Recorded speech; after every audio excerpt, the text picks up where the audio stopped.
Okay. My computer's being a little slow. Give me a second. Well, since you're first, I'll make sure you're. I'm just trying to stick up for you. Otherwise, it might be gobbledygook comes out of the. It hit me in the heart this morning. It was so beautiful Saturday.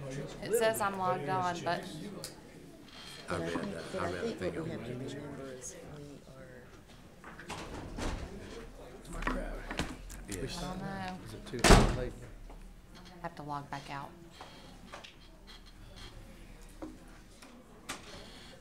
First today, aren't you? I am, and my computer's misbehaving. It's always the way it is. I told you I had done this, right? I asked the staff to find places that already is. Like a tech guy, no tie, over chilling, stickers. No.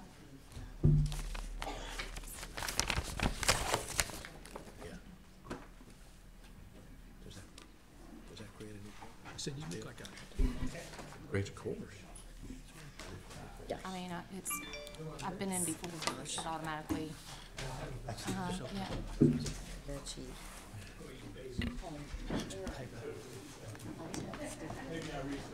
Okay. That's Dave.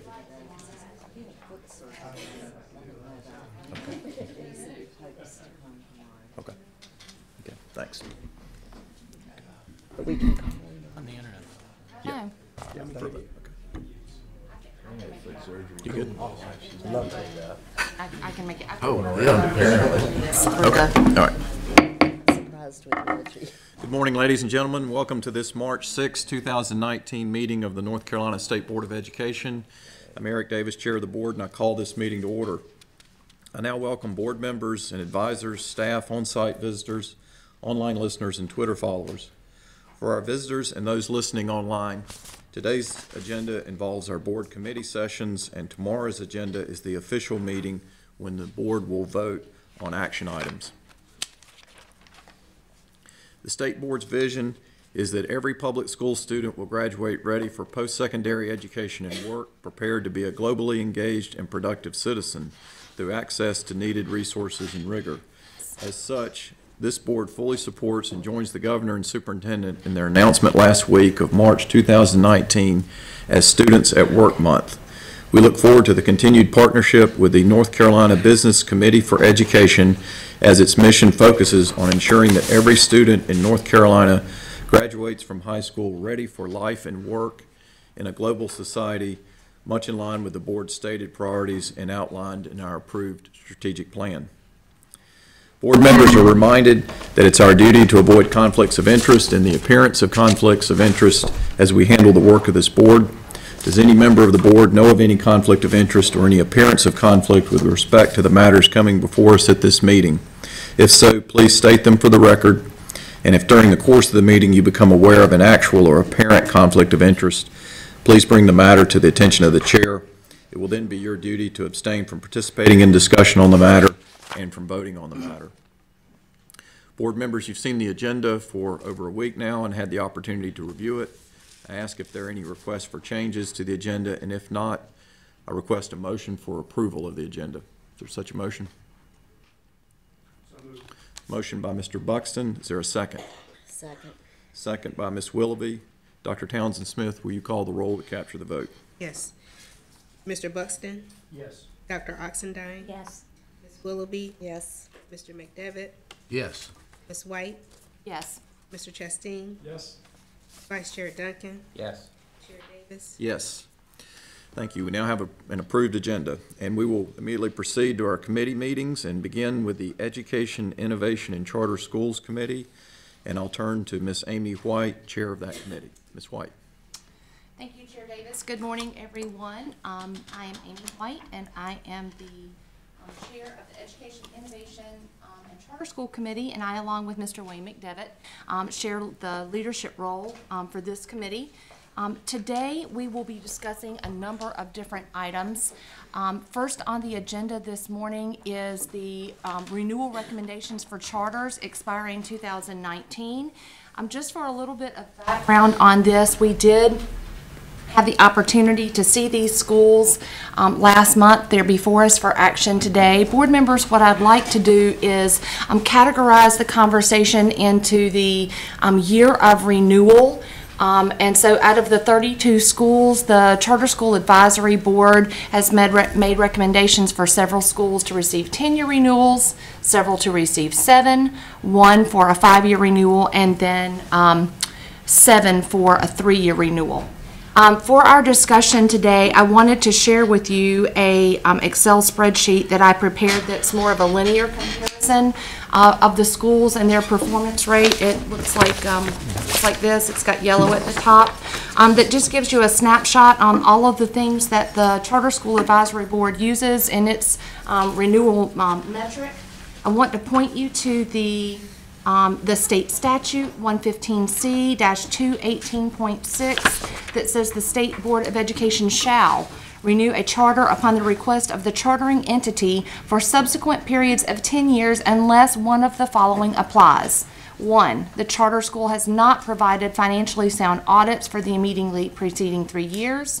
2, the charter school's student academic outcomes for the immediately preceding 3 years have not been comparable to the academic outcomes of schools. And 3, the charter school is not, at the time of request for renewal of the charter, substantially in compliance with state law, federal law, and the school's own bylaws.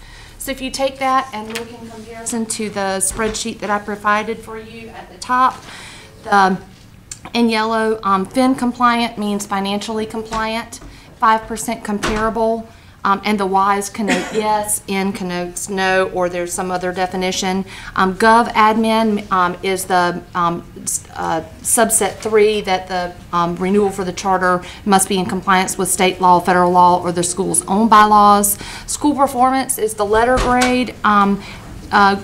Grade level proficiency is GLP. Growth is whether they either met, did not meet, or exceeded growth, and if there was a graduation rate that was applicable, then I tried to fill that in. Let me share with you that I could possibly have made a mistake, that this may have been an error, but I tried to take the sheets that were in your backup document and provide you with just a simple snapshot of where each school fell. With those things given in context, I want to give special recognition to the folks who serve, again, on our Charter School Advisory Board. They started in late fall reviewing the applications. If there were questions, they asked the schools to come in for a review. They had an opportunity to ask questions. They had presentations from Alexis Schaus with our financial compliance division so that they could make the best educated decision that they could make in combination with the staff for the Office of Charter Schools for the State Board for DPI. All of that being said, what I'd like to do now is to turn us to the 10 schools, or excuse me, the schools that have been suggested for a 10-year charter renewal. I do believe that we have Alex Quigley and Stephen Walker in the audience with us that could be able to answer any question if necessary. So let's move forward. The schools that have been offered for the 10-year charter renewal are American Renaissance School, Anderson Creek Academy, Cardinal Charter, Envision Science, Evergreen Community, Forsyth Academy, Greensboro Academy, Invest Collegiate, Quest Academy, Raleigh Charter High School, Research Triangle Charter, South Brunswick Charter, the Franklin School of Innovation, the Mountain Community School, Thomas Jefferson Classical Academy, Vance Charter School, Wake Forest Charter School, Wayne Prep Academy, Wilson Prep Academy, Commonwealth High School, and Stewart Creek High. At this time, I'd ask for any questions or comments regarding any of the schools on this list. Ms. Kamnitz. I do have a question. I apologize for being late. The two alternative high schools that are recommended for a 10-year renewal, correct? I guess I need some clarification, because in reviewing all the documents and policy that relate to this, it appears to me that there's a requirement for an alternative school that the renewal will only be for 3 years. And maybe someone could. I'll call on Mr. Walker to address that question. somebody really short was up here before. I believe that it has to do with the accountability model that has to be renewed, not the charter itself. So it's the accountability model that's approved by the state board, goes through a 3-year renewal cycle, if I'm reading that correct. I'm getting nods, yes. Okay, so that doesn't refer to the renewal of the charter, just that there has to be a review every 3 years Yes. within that 10-year period. Yes.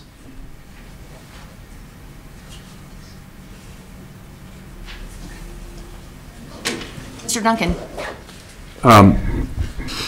First of all, thank you, Ms. White. Thank you to our chair for this chart, which represents a lot of work, and I know, along with our other members, are very appreciative of you doing this and putting it together, so thank you for that. Following up on Ms. Camden's question, is there a requirement that it be a 10-year renewal, or are there other alternative number of years for renewal period that it could be for the 2 alternative high schools? I can answer that. I don't think that it's a requirement as far as a statutory requirement. Our position on the Charter School Advisory Board had been that under the state board's policy, that it would qualify for a 10-year because of the in the policy where it says if it's an alternative school, that they're, rather than look at a comparability score with the LEA, it would be looked at based on the accountability model that was approved by the state board. So there would be flexibility if the board chose to exercise it, but your recommendation is to do it for the full 10 years from your board. In my opinion, the board does have flexibility unless the statute says otherwise. But I think it is prudent for the board to follow the policy that it had set out.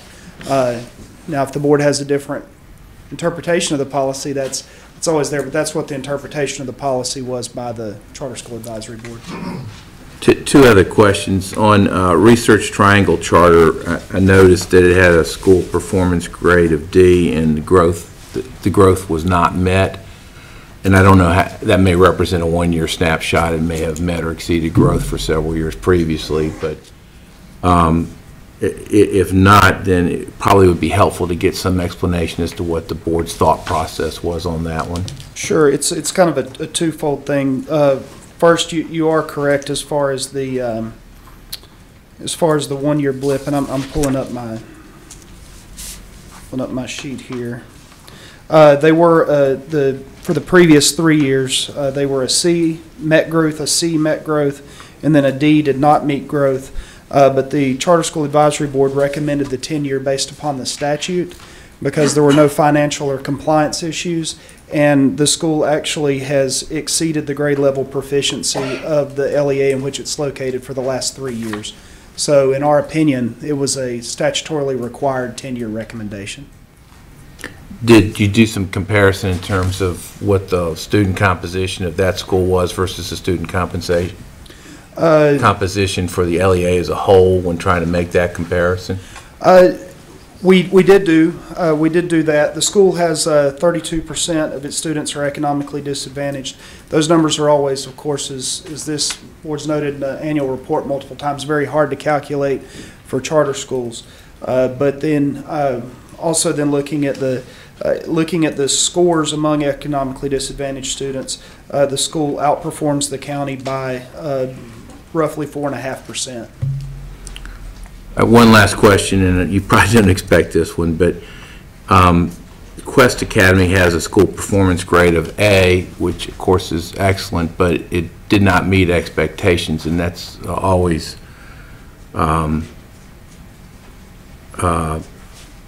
of some significance when you have a top performing school, which obviously speaks well to the composition of its student body, but it does not meet expectations. Is that a 1-year type phenomenon, or has there been any kind of trend with respect to that? Over the last 5 years, they have had a school performance grade of A each time. They met growth in 16-17, but not in 17-18. They did meet growth. we've found this, and we've had accountability and people from SAS talk to us, because we've noticed that a lot of schools that are in the, like Quest is, having a grade level proficiency score of over 95%, which is amazing to think about that we see a lot of those schools, if they meet growth, it's just barely. We do have some that are getting scores that high and exceeding growth. And so we were trying to get a grasp on how proficiency and growth are measured together. But they have 3 out of the last 5 years they've met growth, but they have had a very solid proficiency scores over all 5 years. All right, what I promised is the last question. Anderson Creek Academy also has a B school performance grade and did not meet growth. Could you provide what the pattern is for that school as well? Cardinal Charter. Did I say that? Cardinal Charter. Cardinal, excuse me, I apologize. Cardinal Charter? Yes. That is something that we have met with Cardinal Charter a few times about, is their growth scores. Their growth scores do need to come up. That has been one of the troubles that the schools had. All that considered, they statutorily meet the requirement for a tenure, and that's why the renewal option was presented that way. They, like Research Triangle, in this Cardinal Charters in Wake County, has exceeded by 8 or 9 points the grade level proficiency of Wake County schools every year. And again, the same question as before, is the composition of the charter, Cardinal Charter similar in terms of its student body as the Wake County district as a whole, or are there some differences there? I'm not sure about the Wake County as a whole, and I'm not sure the school's in the Cary area. And I think Cary generally has some differing demographics than the rest of Wake County, and so I'm not sure on that. Thank you very much for providing that information. I appreciate it. Ms. Kamenetz. I'd like to go back to Commonwealth and Stewart Creek. I mean, I guess in listening to Mr. Duncan and my own concerns, I would say that I would be more comfortable with a less than 10-year renewal with those two schools, and I'm not sure, not voting today, so I'm just sort of throwing that out there. It would make me feel more comfortable to know that scrutiny was going to come back around. This is the time for discussion and for us to, ask those questions, and what flexibility we have as a board to provide the proper oversight for these schools. So The difficulty of evaluating the progress that students are making there, I mean, it is difficult, and I think we all understand that, but to me, that would I'd be more comfortable if we were looking at it again in 14 years. Mr. Buxton. So just a couple clarification questions. Thank you, Mr. Walker, for answering these. So if we look at Research Triangle, and it's been explored here a little bit with a D and a not met and a grade level performance at just under 50, and then we look at Pioneer Springs as an example with a 7, but they've met with a C, would it be the fact that they had some financial issues that, although they've been resolved, were raised, that puts them in a 7-year versus a 10, or puts Research Triangle in a 10 versus a 7? And then I guess similar question around Capital Encore, who also has kind of higher performance and better growth, at least in the past year. Just trying to tease out the differences here. Sure, I can answer the Pioneer Springs first, and then you'll have to remind me of the second one you just said, because under the 5-year, the Capital Encore. Okay, Capital Encore. With Pioneer Springs, they were a C and didn't meet growth last year, and I understand, you have Research Triangle. That way, the differences in the proficiency scores being comparable, and they were not comparable for all 3 years. In 2015-16, they were about 10% behind the LEA, and so that was the Trend difference data. there. The trend's making them look good, making them look good, and in a 7 years, nothing to sneeze at. Right. 7 years, pretty good. Okay, so let me, Madam, follow up. Sure. If we Chair. can keep the conversation to the schools that are up for 10-year renewal, and then. Oh, I'm sorry. Okay, Yeah, that was just, I was trying to. It'll help me compartmentalize craziness. So my last one is again, I want to go back to Ms. Kamenetz on Commonwealth and Stewart Creek, and the point you just made, 7 years, nothing to sneeze at. which means 10-year is really nothing to sneeze at. And which says to me, we are quite satisfied with how things are going. We want to give you a long lease here. We want the public to understand that the state is very satisfied with performance. And I'm continuing to have trouble reconciling performance with a 10-year, even with the alternate model. And I understand the policy, but given there's some latitude, and especially when we bring one that we're going to talk about potentially not renewing, who it seems the only difference really is not having the alternate accountability model, but having a pretty similar population. And so, again, just... I don't know if I'd agree with that. Okay, well, that's why I'm asking the question. I guess I would say, when you look at what's gone on with the alternative accountability model schools, the two dropout prevention schools, you look at graduation rates, most of these students are outside their cohort by the time they get into the school. So you look at a low graduation rate, the graduation rate doesn't mean anything there because they're outside their cohort. But I will say they've had 289 students that otherwise would not have had a high school diploma. They have a high school diploma now because they graduated from that school, from those two schools. And I think that's important to note that that's 289 students that wouldn't have been high school graduates that now that they are. And then, really the only thing that I would just say is, we were trying our best to follow the policy that the state board had set out. The state board and accountability approved these accountability models, and both the schools, based off the approved accountability model, was rated as highly effective. So, Thank you. Additional questions? I'll Ms. Willoughby? No, I just, to reiterate, we have the responsibility for this. And so I think that, we set the policy, the statute allows us to have to do what we think is right for students. And, I don't want that to get lost in this conversation. It's our responsibility. It is. And just to reemphasize, particularly when I circled back to Mr. Walker to ask about Research Triangle Charter, because it gave me great pause.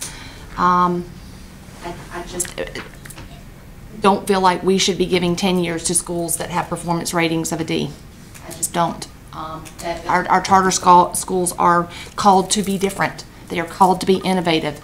They are also called to be academically successful. That's the reason that we give them the opportunity to do something different with those children. So I agree. That's the messiness of it. Yeah. I want to bring attention to, again, Commonwealth and Stewart Creek. There's some supporting information tonight as you review this material attached at the bottom on eBoard for you to take a look at those schools. I want to share with you that I did have a lengthy conversation with some advocates for the school to talk through about what really was going on there. They're passionate about the work that's being done for those students who otherwise would not have a pathway to graduation. Strong work is being done. There's a terrific relationship with Charlotte Meck. So that being said, many good things are being accomplished, but I do have reservations with, along with Ms. Kamnitz and Mr. Buxton and Ms. Willoughby, that perhaps we should be giving a little bit of better oversight instead of just a 10-year.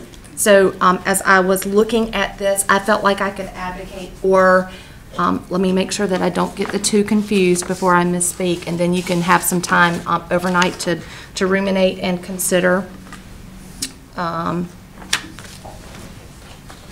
those. So if you look on the chart, under grade level proficiency, Commonwealth is at a 9.3, and Stewart Creek is at 34.8. And again, bringing to your attention, these are students that were significantly behind before they ever chose, and I think that's a good word, they chose to re-engage. They chose to have an option to proceed towards graduation, so they chose that, but they came in with a number of different challenges. One is outperforming the other, so as I'm thinking through, I'm asking you to review as well. I'm thinking that I could advocate for 7, or a 7-year renewal for Stewart Creek, and perhaps a 5 for Commonwealth. That would give them the opportunity to continue to do the good work that they're doing. It would allow them the opportunity to go back and tweak and recruit more students, and more importantly, as I shared with the advocates with whom I had the conversation, to go back and do what they said they were going to do in their charter, and that was to get those kids to graduate. And so that the other point of conversation should be that both schools, because of the turbulence and in and out, and that's representative of the students that they're trying to serve, but less than 5%. So good work being done, graduates on the ground, but that we need to continue to provide the support and advocacy from our role. So I'm thinking 7 for Stewart Creek and Commonwealth a 5. Questions or comments about those? I'll just make one comment briefly, but I visited Commonwealth and the one here in Wake County as well, and I've also been to Research Triangle, so I want to indicate that, you know, I'm very supportive of what they're doing at all of these places, and I recognize the difficulty, especially at Commonwealth, of, you know, trying to serve students who, Stephen's right, they wouldn't have graduated otherwise, so we want to give them a path, but I don't think there's anything wrong with our having a 5-year oversight rather than 10. And, you know, I'd love it if in 5 years they've shown great improvement and they can come here and tell us why, so we can, you know, that another reason to have charter schools is replicable, what's the word, replicability, replication, thank you. So, you know, that would be another reason to hear back from them. That's my thought.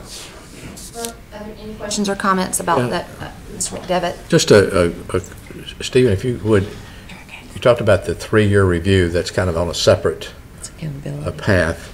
Could you give us a kind of a brief description of what's involved in that review? And that is, I mean, I'm assuming that is absolute review. It's not voluntary. It's a review process. Yes. I guess, and there's kind of a two-part thing. Every charter school is reviewed every year, as far as their performance and grades that we look at it. The Charter School Advisory Board brings every school that is low performing in for an interview every year to hear their plans on how they're not going to be low performing anymore.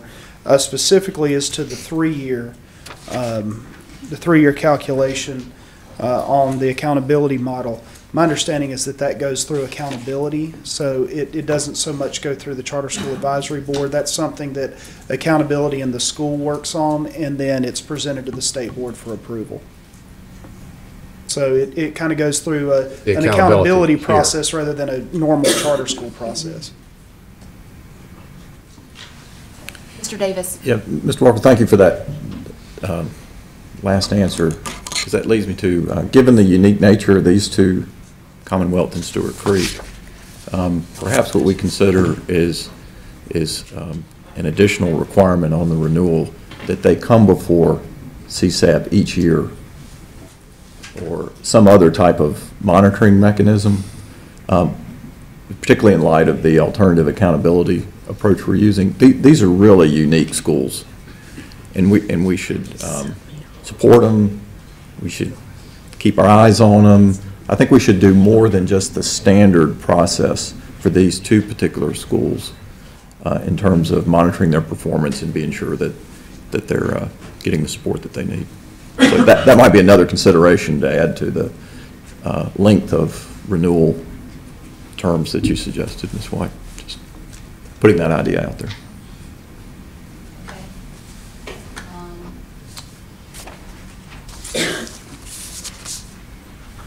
Just thinking about process and whether we do that at this point, or we set that in motion for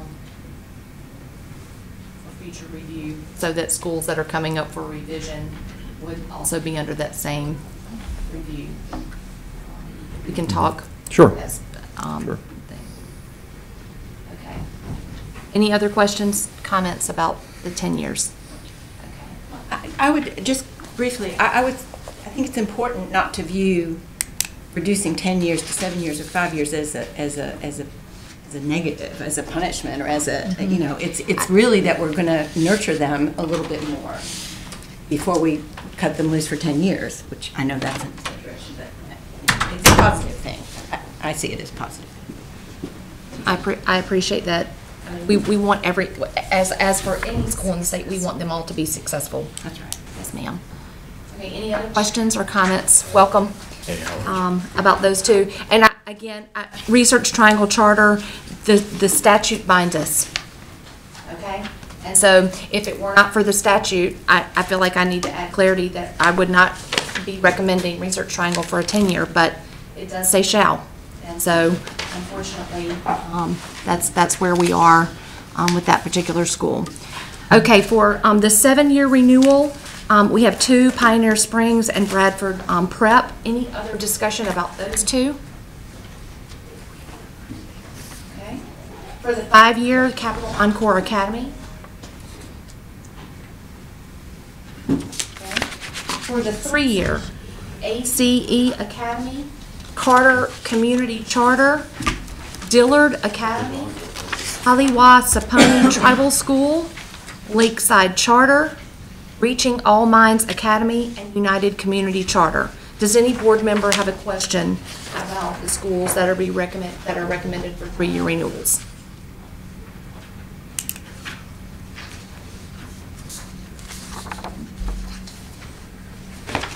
Okay, seeing and hearing none. We do have one school that is before us for action this month for a non-renewal, and that school is Charlotte Learning Academy. If you'll notice, in the financially compliant division, they have received a caution. They're operating with a deficit. They are 41% below the local district in comparability for test scores.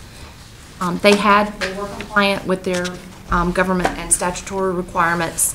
They have a school performance of an F, have had a school performance at an F. Their grade level proficiency is 17.9% students on grade level. They had 3 years of not meeting growth, and their graduation rates as an anomaly are their 4-year cohort is at 73% and their 5-year is at 93.5%. So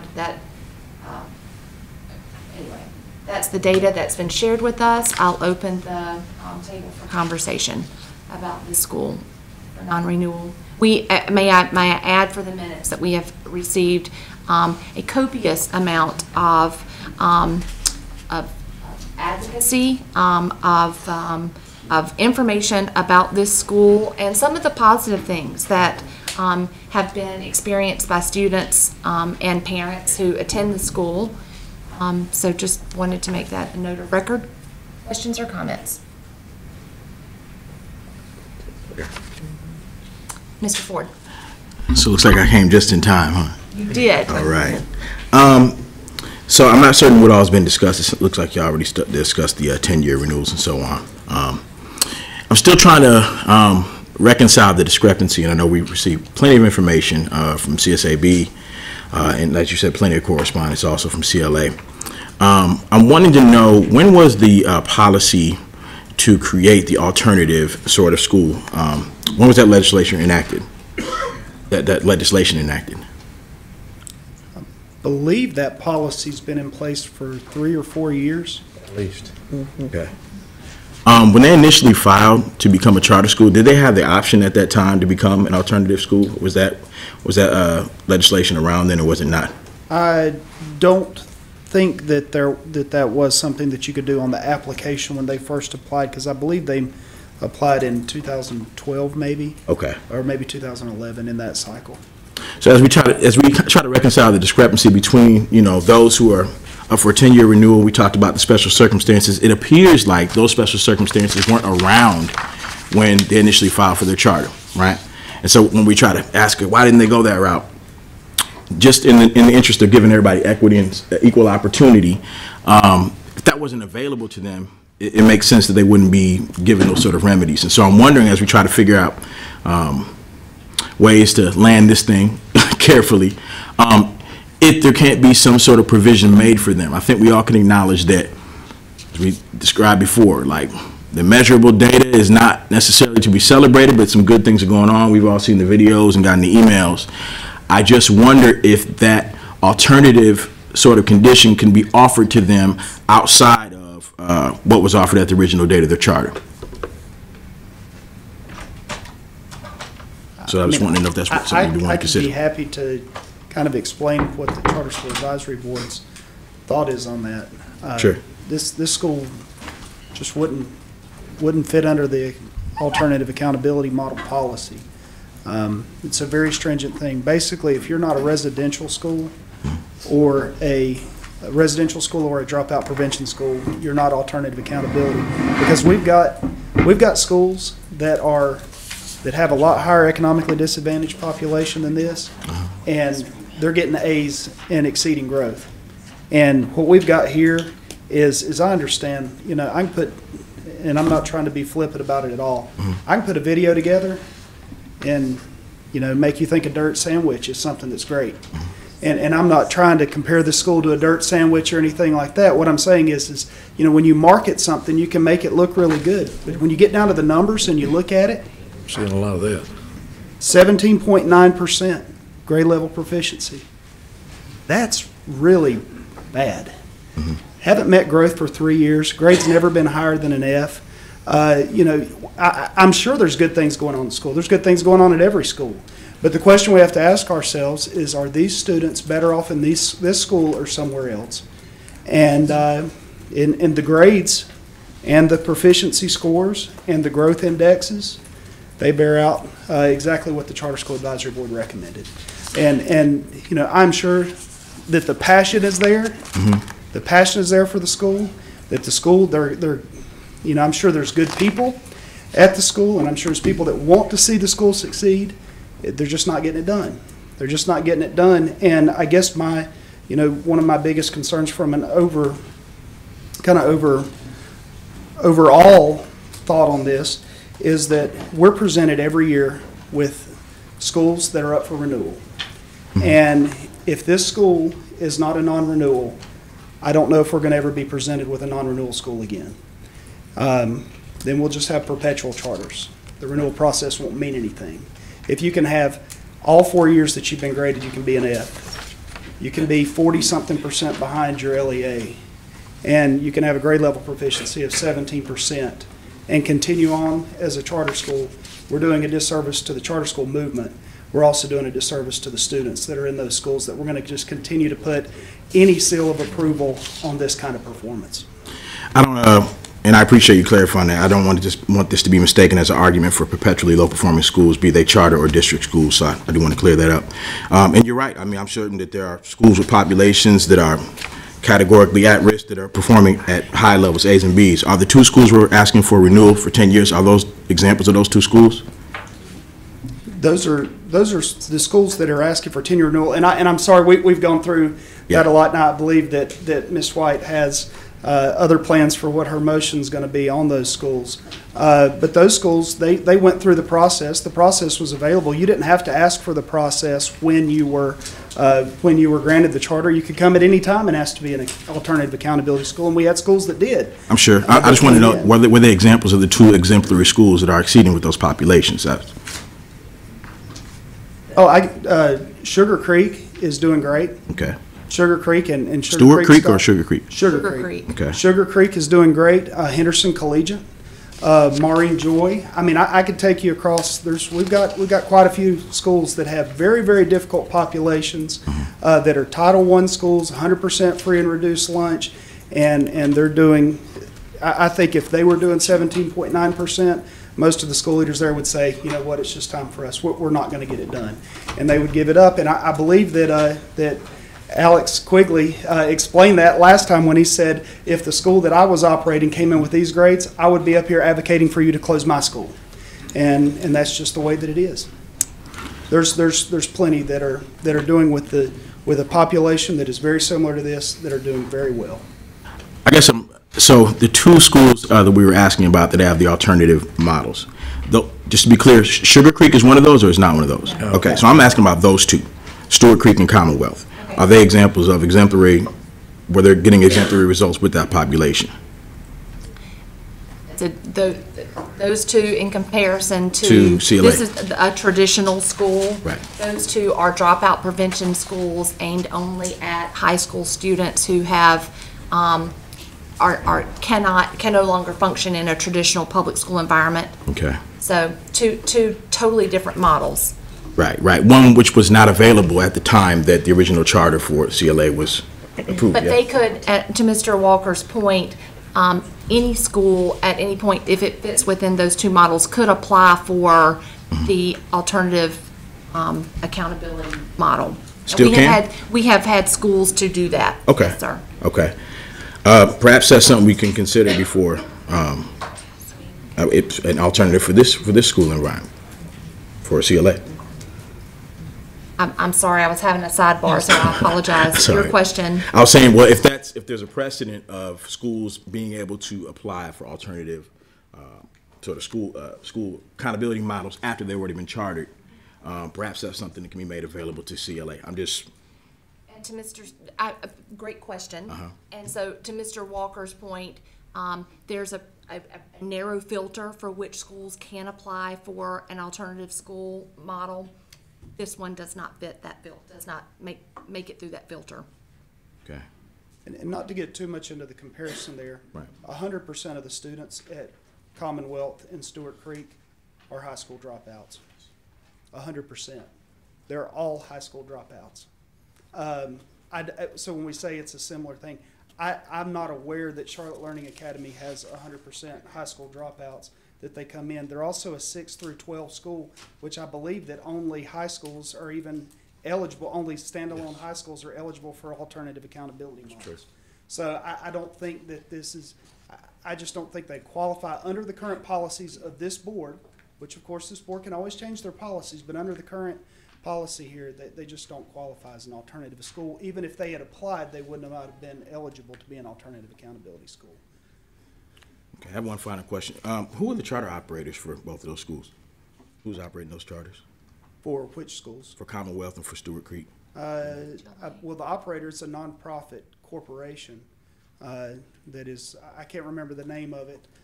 They do partner with an education management organization that's called, it's ALS, I think it's Accelerated Learning Solutions. Okay, both of them have the same operator? I think so. Yes. Okay. Thanks for clarity.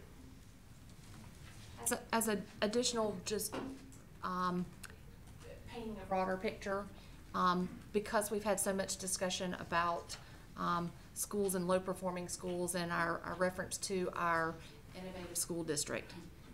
If this school were able to be put into an innovative school district, it certainly would have met the same criteria as our school in Wayne County.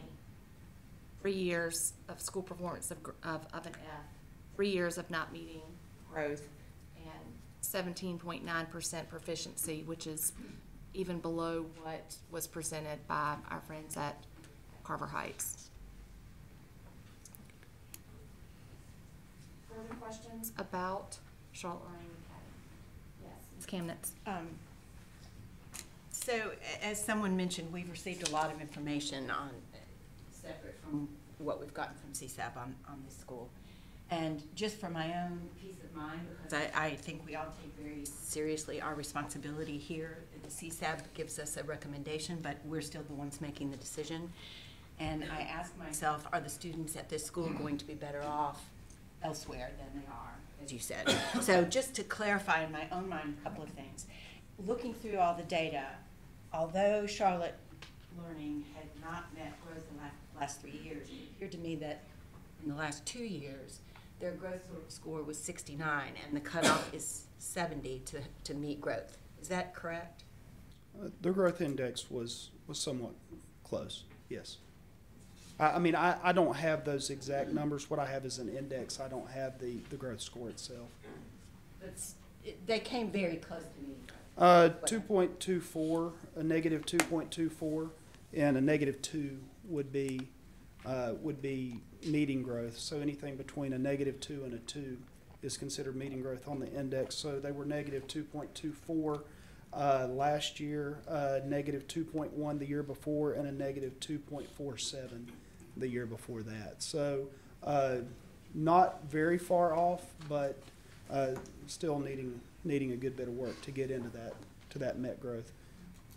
And then my other question, the comment was made to me somewhere along the line, that some of the schools you mentioned that are doing really well with similar population of students, Sugar Creek, I think you mentioned, that perhaps if you looked at the first few years of those schools' existence, they were struggling, and it took them a while to get to the point of success that they're at now.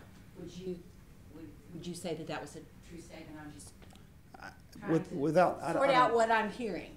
Yeah, I don't know the data going all the way back to the initial start of those schools. I would imagine that they weren't at 17.9%, because I can't imagine that this board would have them continue to operate when they were at 17.9%. But I don't know the exact data going back on those schools. I know I'll give you Henderson Collegiate, for example. They've been pretty solid from the start. And in Sugar Creek had some struggles at the start, but it wasn't. If I remember correctly, from looking at a history, that they would have been performing at a higher clip than this school. And final question: we don't have any idea what the proficiency level of the students coming into CLA. How were they started? Do we have any idea? Whether that's moved or stayed the same or gone down? No, I'm sure that's something that probably accountability could provide. I don't know if they have it that granular. I know the growth score is tracked by the student, and so the growth has had a negative growth index each one of the last 3 years. So I don't think they're growing the students, and at 20 point, they were 20.9% grade level proficiency and went down 3% the next year.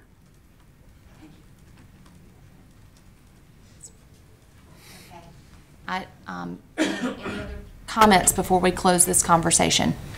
Just a follow-up. Assuming the board agrees with the recommendation, what's the plan? What is the plan? I mean, let's see, we're in March. This decision would be effective when? And what's the transition plan for each of these kids?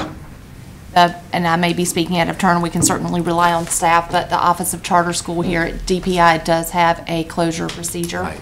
And so once the decision is made by this board, then the school would be notified and a certain protocol would be followed. I'll double check with Dr. Townsend Smith. I see a nod from Dave Machado and as far as Dr. the Walker. date, it would be the current charter expires June 30th, and So to finish out this academic year. Right. Yes.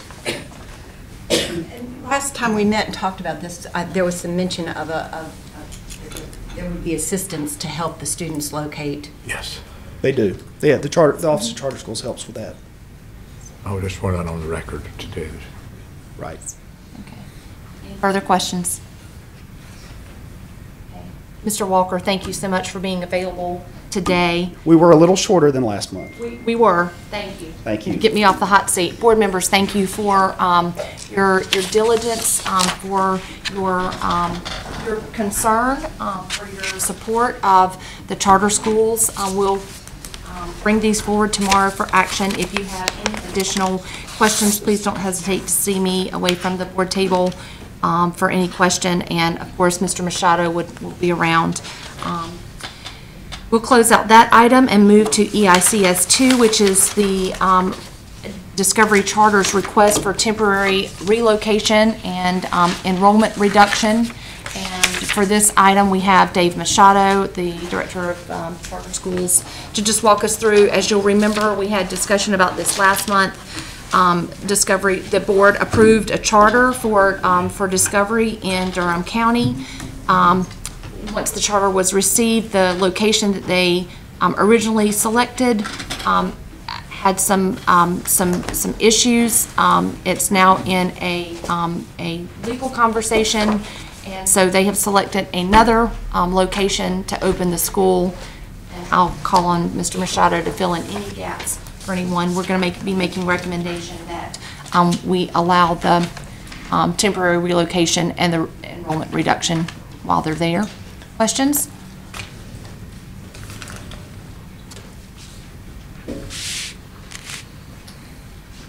Okay.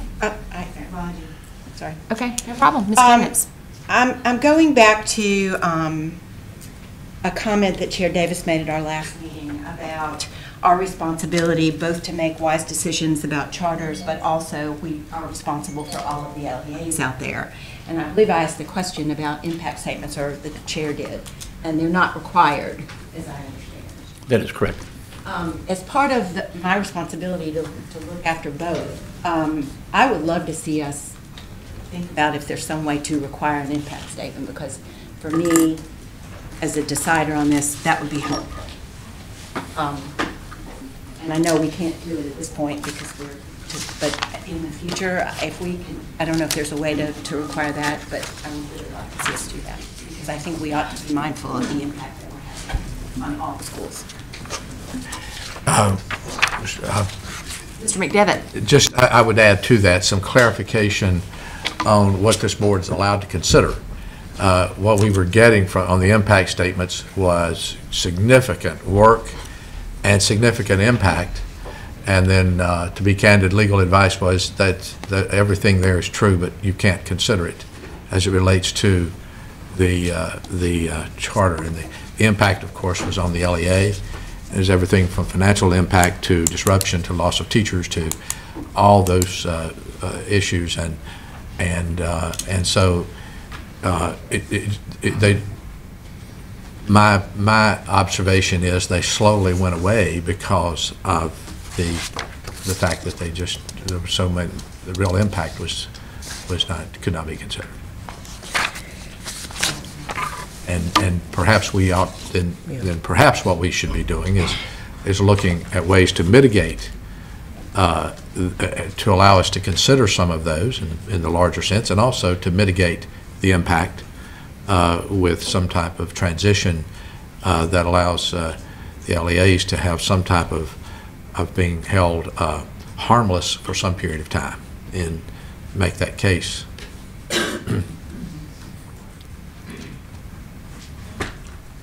Mr. Ford? So just a really quick point of clarification, and you may or may not be able to answer this bit. So with regard to transportation to the new site, the transportation plan, it talks about bus depots in the north and in the south. Is there any way to measure whether that's adequate or equitable measure to make sure that all students who want to attend the school have access to that transportation model? I want to know a little more about how that decision was arrived at. Most of our schools that have what's called cluster stops, which you're referring to, they announce where the cluster stops are going to be, and obviously the public knows where they're going to be. Does that fit their transportation needs? If it does not, and they get accepted into the school has an obligation to, if transportation is a hindrance for them to attend, they have an obligation to meet that need. So if there's somebody on the other side of town that wants to come to the school, they got in, and transportation was a hindrance, the school has to find a way to get that student to the school. So the school is required to do that, yeah? That's correct. Okay, thank you. Mr. Duncan? The request essentially is for a 2-year period in order to complete the construction on the permanent facility, as I understand it. Is there any, if that were to pass, does that become a strict 2-year requirement? And so if they are not ready or don't have a permanent location back in the original place, does that thereby impose a deadline that means something, or is it an anticipated? I'm trying to get a sense of what that means. The communication we have had with the Discovery Charter Board is that the lease agreement that they have for the temporary site will then go year to year in case their permanent site is not available for occupancy. So they do have a contingency plan with this temporary site to continue to stay there until their permanent site is finished. Would they then have to come back to the CSAB board to continue to get permission to stay past 2 years? Or, I mean, I think what the board really would have a question about, does this find its way of working into a situation where that becomes the permanent site, which was not the intended original permanent site? That's an excellent question.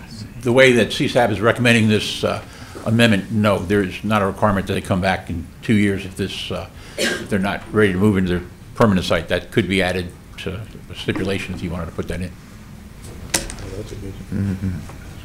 Seeing nods around the board table. We'll take that under advisement.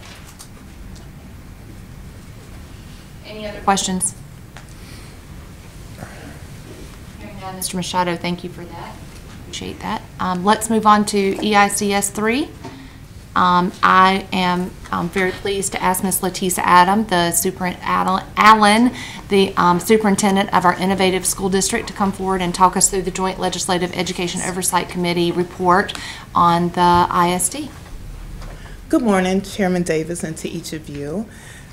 This morning, I will be talking about the evaluation of the implementation and effectiveness of the North Carolina Innovative School District. We have the report that's due to the JLEOC. This information was explained in detail at the January meeting by Tripp Stallings of the Friday Institute. And so now we have a report that is due. Because we are in our first year of operation of the ISD, this is not an evaluation of the implementation and effectiveness. It's actually a report of the design of the evaluation. And so the information was provided in detail again at the January meeting. There are a few areas that were not explained in detail that are included in this report, and so those are the ones that I would like to highlight today. The evaluation report begins with really the background of the ISD. And so after that, on page 3, you will notice that the areas of focus are outlined on page 3. And so although they were mentioned in the report that was given by Tripp Stallings, there is more detail provided here. And so of course we will be looking at the enrollment of each school, the admissions process, the achievement data, which is really the data that comes from accountability, the academic progress, and this progress is looking at the school from year to year to see the progress that it's making over the 5 years, the student discipline data in each school, best practices, and then as we go along with the 5 years, there may be other information that we consider to be very important in evaluating the effectiveness of the ISD. You'll see next that there's the external evaluation logic model, and Tripp Stallings did an excellent job explaining that, and I know there were many questions at the time about that, so that's the next area. There's also reference to an Appendix A. If you look under evaluation questions and related measurable outcomes, it is outlined, enacting legislation outlined key outcomes measurements for the evaluation, and so that is provided for you in Appendix A. And then the other area is Appendix B, which really references the literature review that the Friday Institute did on other state-led turnaround initiatives in the following states: Louisiana, Tennessee, Michigan, Nevada, and Mississippi. And they did that literature review to inform the development of the evaluation design as it relates to potential measurable outcomes and methods. And so that is really an overview of the report that we will be providing.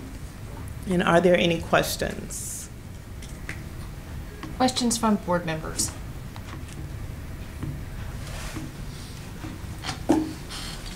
Madam Chair. Mr. Buxton. There's a note at the very end of the report about having $100,000 available for this evaluation, but an evaluation of this type usually costing more like $200 to $250. Yes. So what's the pruning going to result in the evaluation model? What will we not have available that we might have if we could have fully funded the evaluation? It's more of some of the qualitative areas that they would like to spend more time at the school. There will be surveys and things of that nature, but some more of the qualitative side. The quantitative pieces will be available, and a lot of that we will get from accountability, but it's really the time that they will have to spend engaging at the school and with parents, and so it's really more the qualitative side. Very helpful. Yes. Any further questions? I have a quick question. Dr. Oxendine. Thank you, Ms. White, and thank you so much for the report. reviewing the report. While my question is not pertaining so much to the report, it's just of interest to me. Is there a short-range plan to, at the school in Roland, Southside Ashpole, to reopen the media center? There is a plan, and so we actually just had conversations and met with the school district, Dr. Wooten and her team, and so there is a process there. They have a lot of repairs that they have to do throughout the district. We are on the list for them to get around to, and so they are planning to have that done as soon as they get around to it. So of course with the hurricane they had a lot of repairs that are on the list. And so yes, we have been talking about that. However, we're able to get some of the resources and take them and actually provide that reading and things of that nature in the classroom, but we do want the library open as well. Because more and more volunteer groups are going to the school to read to the students and to collect books. Yes. And I'm just, and even volunteers in the community are saying, wouldn't it be great if we could reopen the library media center? Because it is a nice facility. I'm sure that it has experienced some damages from the hurricane, but it is a nice facility. It's good to know. Yes, the district has assured us that they are aware and they will be getting to the school to make those repairs. Thank you. Yes. Okay, with no further questions, thank you so much for adding context and additional information to the report that Mr. Stallings brought forward to us in January. And this goes to the JLEOC March 15th, is that correct? Yes. Deadline? Yes. Great, thank you. Thank you. One last item. Oh dear.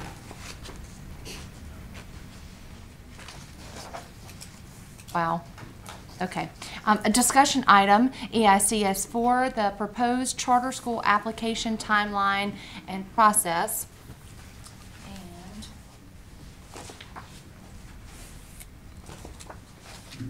Alex Quigley. Okay, Dave Machado. Good morning. Good morning. You never know who you're going to get. I know. With Charter School World. Okay. Good morning.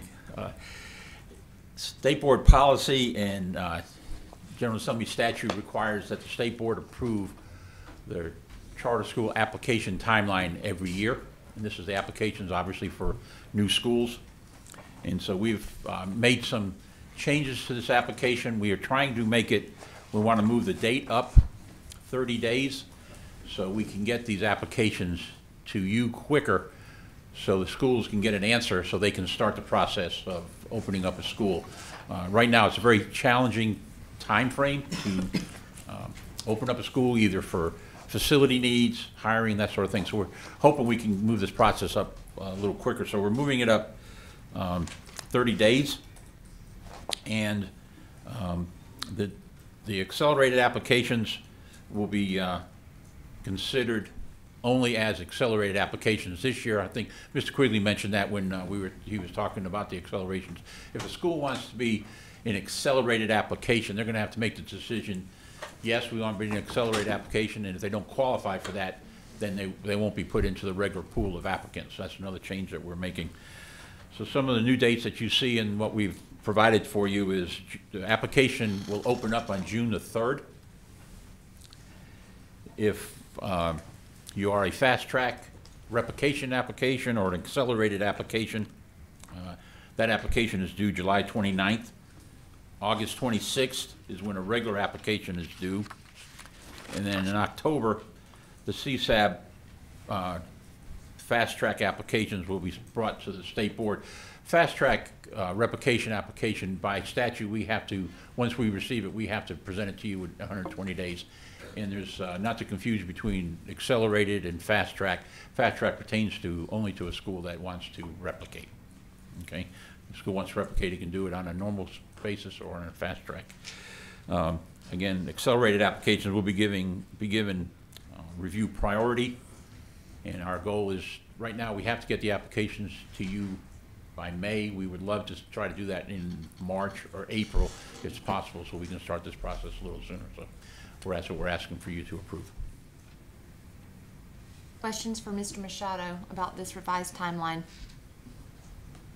Madam Chair, two Yes, quick ones, Mr. just clarifying. Buxton, no problem. So just to make sure, you go into acceleration, you don't get approved, you wait another year to come back in if you want to either apply again for acceleration or for a regular timeline. That is correct, But you've yes, got to be sir. serious about. Correct. You can't kind of game the system and get two bites of the apple. Okay. The second one is on acceleration, you might refresh my memory in this language, but there is a criteria about kind of demonstrated an exceptional need for the charter school to accelerate through. Is weighted lottery a requirement then for schools that go through or approved with acceleration? No, sir. Weighted lottery is not required. Some of the criteria is that they can display a definite need for a charter school in that area, and they have a facility that is ready to be occupied. So if we had a situation where there was a demonstrated need for that charter and they got acceleration, but then they didn't make much of an effort to meet that specific need, that would be kind of a waste of an accelerated charter. So I wonder if, I don't know that it's in this application process review, but that we might revisit the role of the weighted lottery in ensuring we have the focus on the need that's been identified and driven the argument for acceleration. It's a little bit like the building question that Mr. Duncan asked earlier. Just to make sure that we're getting the focus that essentially we've agreed is important enough. Yes, great point, Mr. Buxton. And I think CSAP does a really good job of having these applications prove that they're going to meet that need, which is a weighted lottery.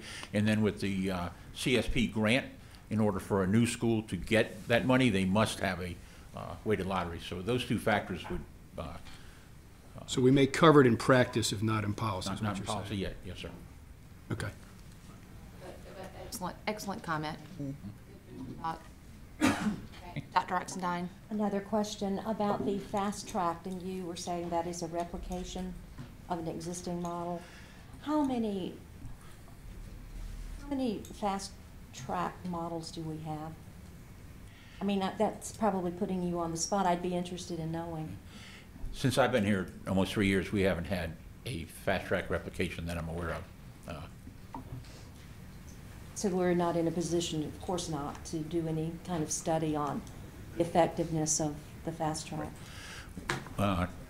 And with the CSP grant, part of it is funding replication, and we are talking to some of our very high-quality charter schools, asking them to please consider replication.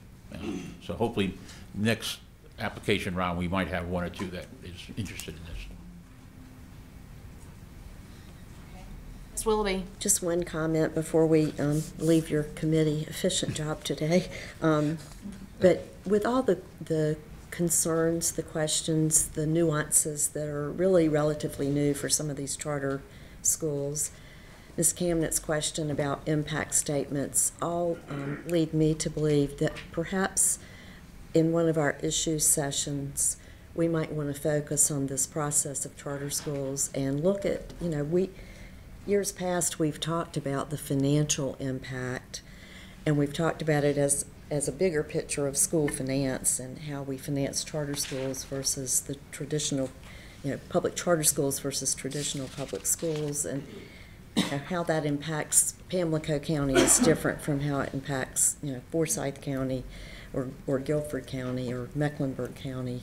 But I think it might be time to look at, JB's question, Mr. Buxton's question, very well thought out. Maybe there's an issues session brewing here. Okay. Take that to our committee. Thank you for the comment. Mr. McDevitt? I just want to add to that. I think that's timely. I'll excuse my reading it, but these are from my quick and dirty notes of trying to just kind of be supportive. But it just seems like the workload's coming in more and faster, and the faster you run, the behinder you get. And my quick notes say that you've got applications for new charters and the inquiries around that. You've got renewals, you've got replications, accelerated and fast track, got expansions and reductions for grades and student count, you've got acquisitions, you've got amendments to the charters, changes, you've got conversions, revocations, alternative schools, You got brick and mortar schools, and you've got online virtuals. You got overlapping and different timelines, which you are talking to us today. You got a planning year, you got accelerated apps and planning years, and then you've got all the other to make sure that that aligns. Governance issues, financial issues, fiscal issues, access issues in terms of the lottery and transportation and nutrition, the performance indicators that we've had a lot of discussion about today, and the process and making sure that innovations are there, the reviewing of those, assuring that they get before CSAB, and the interviews and the due process, the litigation behind that. I'm tired. And then to assure that there's flexibility in the middle of all that. I also want to elevate that concerning the issue of monitoring and oversight. In that kind of environment seems to me to be something that also needs to continue to be elevated as part of that discussion in an issues session. How is that monitoring, the oversight, the assurance of some of the discussion we've had this morning as we've talked about these renewables? And support. So, yes, and support. How do we support that? Yes. So, sorry, I didn't get to all of those things, Dave. So. And I was going to add risk assessment and monitoring to the list that you were saying. And yes, it's challenging, but we're managing. And then, because I can ask, Mr. Machado, how many do you have on your staff? We have 6 consultants, myself, and administrative assistant. And 185 schools? 184. 184. I'm just saying. And they're coming. Okay. Thank you very much for the clarification. By the way, if I might just point out, if you can go back online and find this, this is a National Association of State Boards of Education document.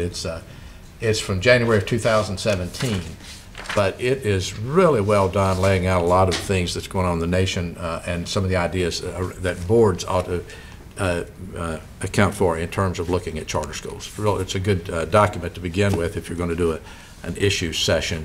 I think that would be helpful, and it's online. You can pull it online.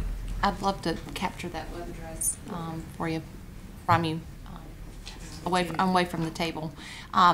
Just as a point of privilege, to thank Mr. Machado and his staff for the amazing work that they do. So much we do not see or hear, but a lot of folks working diligently day in and day out on behalf of those schools to serve the students who attend. And so thank you, and if you'll convey that to your staff, that would be so appreciated. And Ms. White, I would like to add CSAB to that group, because the amount of work that committee does in reviewing applications, and I understand it's the responsibility of each member to read applications and probably reread them and have to deal with a tedious rubric in the process. So my hat is off to the members of that committee and the staff that works with that committee. And it goes without saying that if it were not them, it would be us. So we have one item on tomorrow's consent agenda that I just wanted to bring to your attention, and that is the report to the General Assembly presented last month by Dr. Sneha Coltrane on the Career and College Promise and Cooperative Innovative High Schools. That was a very exciting presentation, and we're excited about sharing that information with our folks in the legislature. So that'll be on consent. We'll approve that, and they'll send it over. That concludes our report. Thank you, Ms. White. Well done. We'll now move to our Business Operations Committee, and I'll recognize that committee's chair, Mr. Duncan. Along with Todd Chastain, we lead the Business Operations Committee. We have several items for consideration today. Our first item, which is an action on first reading, is Hurricane Florence relief, which has to do with the distribution of state funds for school nutrition loss. Alexis Schoss is going to lead us through this discussion. Good morning. Thank you. Good morning. This is a modification to an allotment policy that you have recently approved, and it is related to the Hurricane Florence relief money.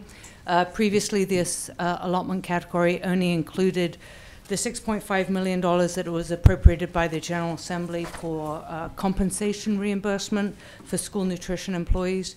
In their third extra session in December, the General Assembly passed a bill that included $1.5 million for reimbursement of school nutrition equipment and food loss that had occurred due to Hurricane Florence.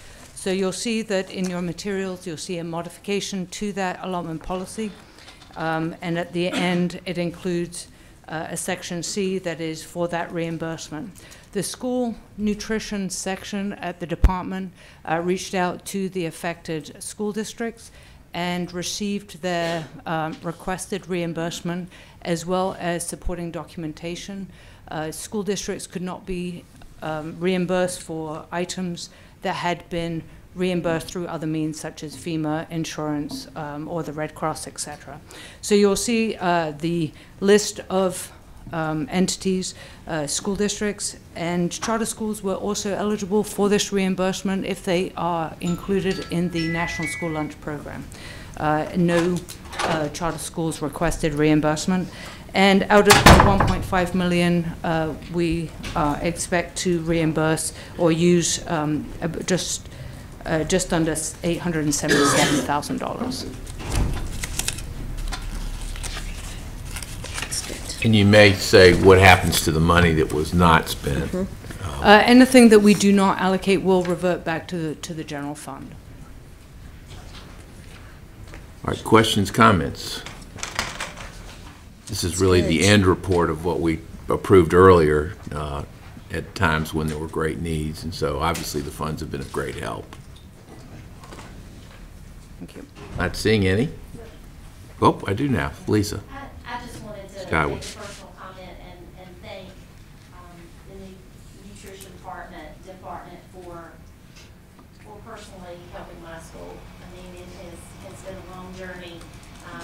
They were able to provide free breakfast and in some instances free lunch for a lot of our displaced students and really for our whole population there for a few months, and it really did get us back on our feet. And I know it looks like an exorbitant amount of money that is listed on this chart, but it is definitely needed, and it fed the souls and the minds of our students, and I just want to thank everyone for their support. Yes, I think we should give thanks to the legislature for moving swiftly and appropriately in the time of need, and thanks to our staff for doing such a good job of administering these funds on an exigent basis. So thank you to all. Our second item concerns an $8.8 million grant. It's we've captioned it the North Carolina Project Aware Activate Grant, and Dr. Maria Petrie Martin and Dr. Matt Hoskins are here to report on this. Good morning. Welcome. Good morning. My colleague Lauren Holohan will be presenting as well. Good morning, Chairman Davis, Vice Chairman Duncan, Superintendent Johnson, to all the State Board and its advisors. We really are pleased to be here this morning and to have the opportunity to share the background of North Carolina Project Activate and make a request for an update to the allotment policy manual. To provide some background, Project Activate is funded through the U.S. Department of Health and Human Services, specifically the Substance Abuse and Mental Health Services Administration, which is known as SAMHSA. We initially received the funding opportunity announcement in April of 2018, and then we submitted that application on behalf of DPI and the North Carolina Department of Health and Human Services in June of 2018. And just a note for that, this grant was specifically, the opportunity was specifically for state education agencies like DPI in partnership with state mental health agencies. I think it's really important to provide some context in terms of what drove the motivation for applying for this particular grant. And the reason that I think that that motivation is actually, I think, what is the reason why the grant was ultimately funded. This has really been the culmination of long-standing work of the North Carolina School Mental Health Initiative. And for those of you that may be unfamiliar with the SMHI, this is a multidisciplinary group of school mental health stakeholders that's really enjoyed a diverse cross-section of representation and has been meeting regularly since late 2014. In the fall of 2016, the SMHI engaged in a survey that we called a statewide environmental scan to try to get a better understanding of the current state of school mental health services from the perspective of our primary stakeholders, including school staff, community providers, and parents. As a result of that study, the group released a report and a series of recommendations that we felt were very closely aligned to this grant. Since then, the SMHI has also evolved into regional networks that support the implementation of its recommendations. And what we're excited about is these regional networks can serve as a broader infrastructure for future sustainability of the grant and the grant activities beyond the life of the grant funding. So ultimately, while it is Lauren and I that are presenting this information today, the goals, objectives of NC Project Activate and the infrastructure are really the result of much broader, long-standing work. As the term AWARE implies, a primary focus of the grant is to build infrastructure that supports educators in their knowledge and awareness of mental health issues. And the purpose of that and the ultimate goal is really to increase the number of schools that foster mental wellness and resiliency through evidence-based approaches. So really thinking about the allocation of resources on the front end for prevention purposes. In addition to that, we know that there are going to be some students who experience mental health or substance use issues that exceed what schools have the capacity to provide. So another objective of this grant is to develop seamless referral treatment and reentry partnerships with community-based providers. So these particular objectives really resonated with the SMHI because of their alignment to the group's recommendations. What we heard loudly and clearly from the SMHI stakeholders, as well as from data collected from our environmental scan, was that mental health and substance use services across North Carolina schools tend to be fragmented, they tend to be reactive, and in some cases they're non-existent. Too often what we have heard very loudly was that a student and family was not able to access services until they were in crisis. So what the SMHI found and described in the 2016 report is ultimately that we have an allocation of resources that's not as efficient, as effective as it could be because we're disproportionately allocating resources towards crisis instead of mental wellness and prevention. So what we hope to learn through this grant is what could effective infrastructure look like that results in more efficient and effective resource allocation and services within a full continuum of mental health supports for students. In response to the SAMHSA goals, we described several primary activities within the context of our grant application. The first involves increasing knowledge and effective practice in school staff to recognize and respond to school mental health needs. The activities and the real crux of this goal is going to involve doing a deep dive into the training that we're currently conducting across DPI and DHHS, where we have opportunities to integrate and expand that work, and what training seems to be providing the most return on investment in terms of observable impact on mental wellness and resiliency. The second involves the implementation of prevention activities that all students should have access to. There's a number of approaches that are being used across the state currently that focus on wellness and resiliency. In our work, we've seen things like PBIS, trauma-informed schools, community resiliency models, implementation of social emotional learning standards, mindfulness, restorative practice. What we really want to do with this grant is identify what the impact of these programs and practices is, and what are the circumstances and contextual factors that promote or impede their implementation. So out of the things that are being done, what works well, what situations do they work well? The third primary goal is aimed at catching those kids who have historically fallen through the cracks. These are kids that are demonstrating some identifiable risk, but they're never appropriately matched to the level of support that's required to mitigate that risk. This goal is going to help us learn how schools can make data-formed decisions about who these kids are, what the supplemental supports in schools are that are effective, and what types of partnership agreements we need to develop with community-based agencies and service providers to support students who are exhibiting high levels of risk. And finally, our fourth goal involves coordination and sustainability of mental health supports and services through increased family and community involvement. What we know through implementation science is that When we have a single person or a single champion of something, when that person leaves, what's happening typically leaves with that individual. Teams are what sustain work over time. So what we want to study with this is how can teams effectively partner with the community on this work to keep it going and keep it moving forward. This is just this slide is a brief description from the Project Aware FOA that describes the types of data collection and reporting that are going to be required for the grant.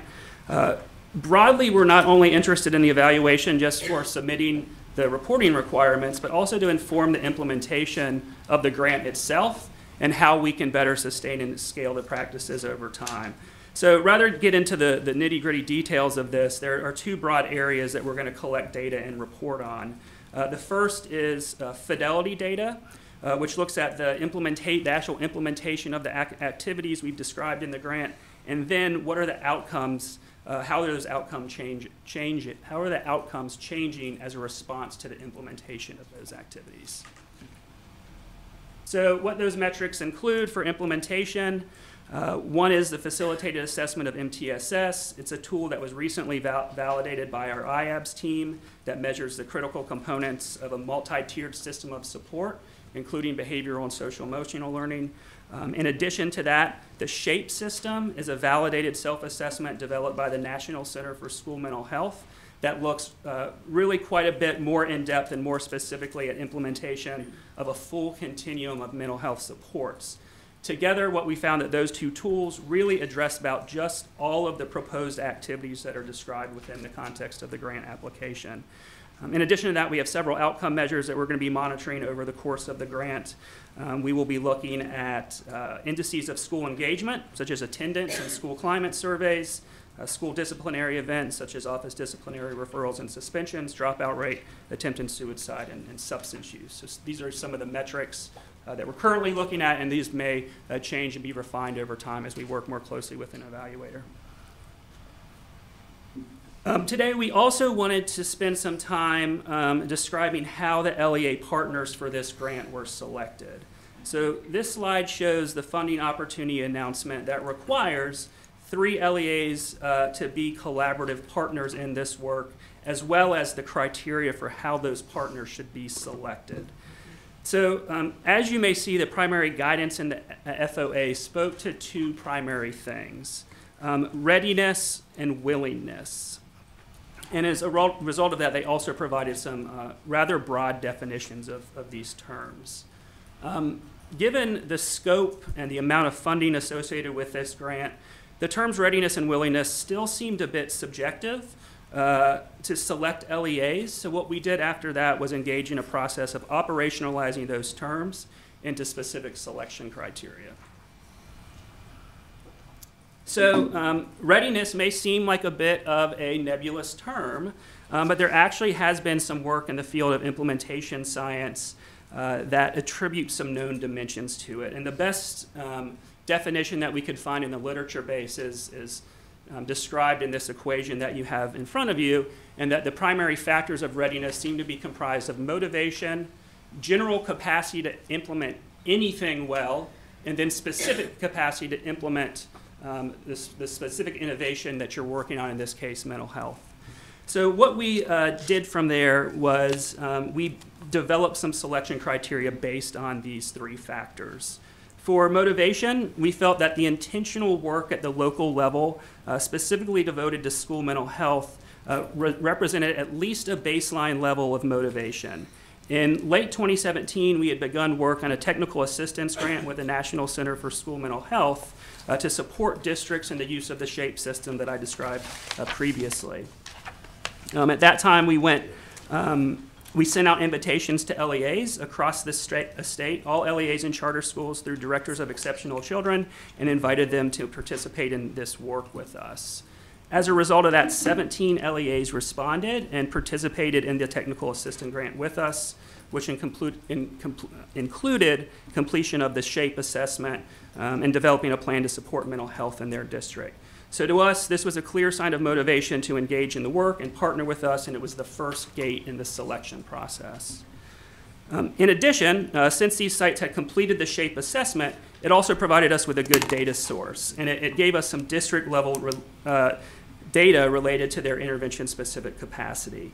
Knowing what we wanted to learn in the time frame of 5 years, that was the way that the grant was written, we wanted to select districts that, based on the SHAPE, had what was referred to as a high emerging capacity.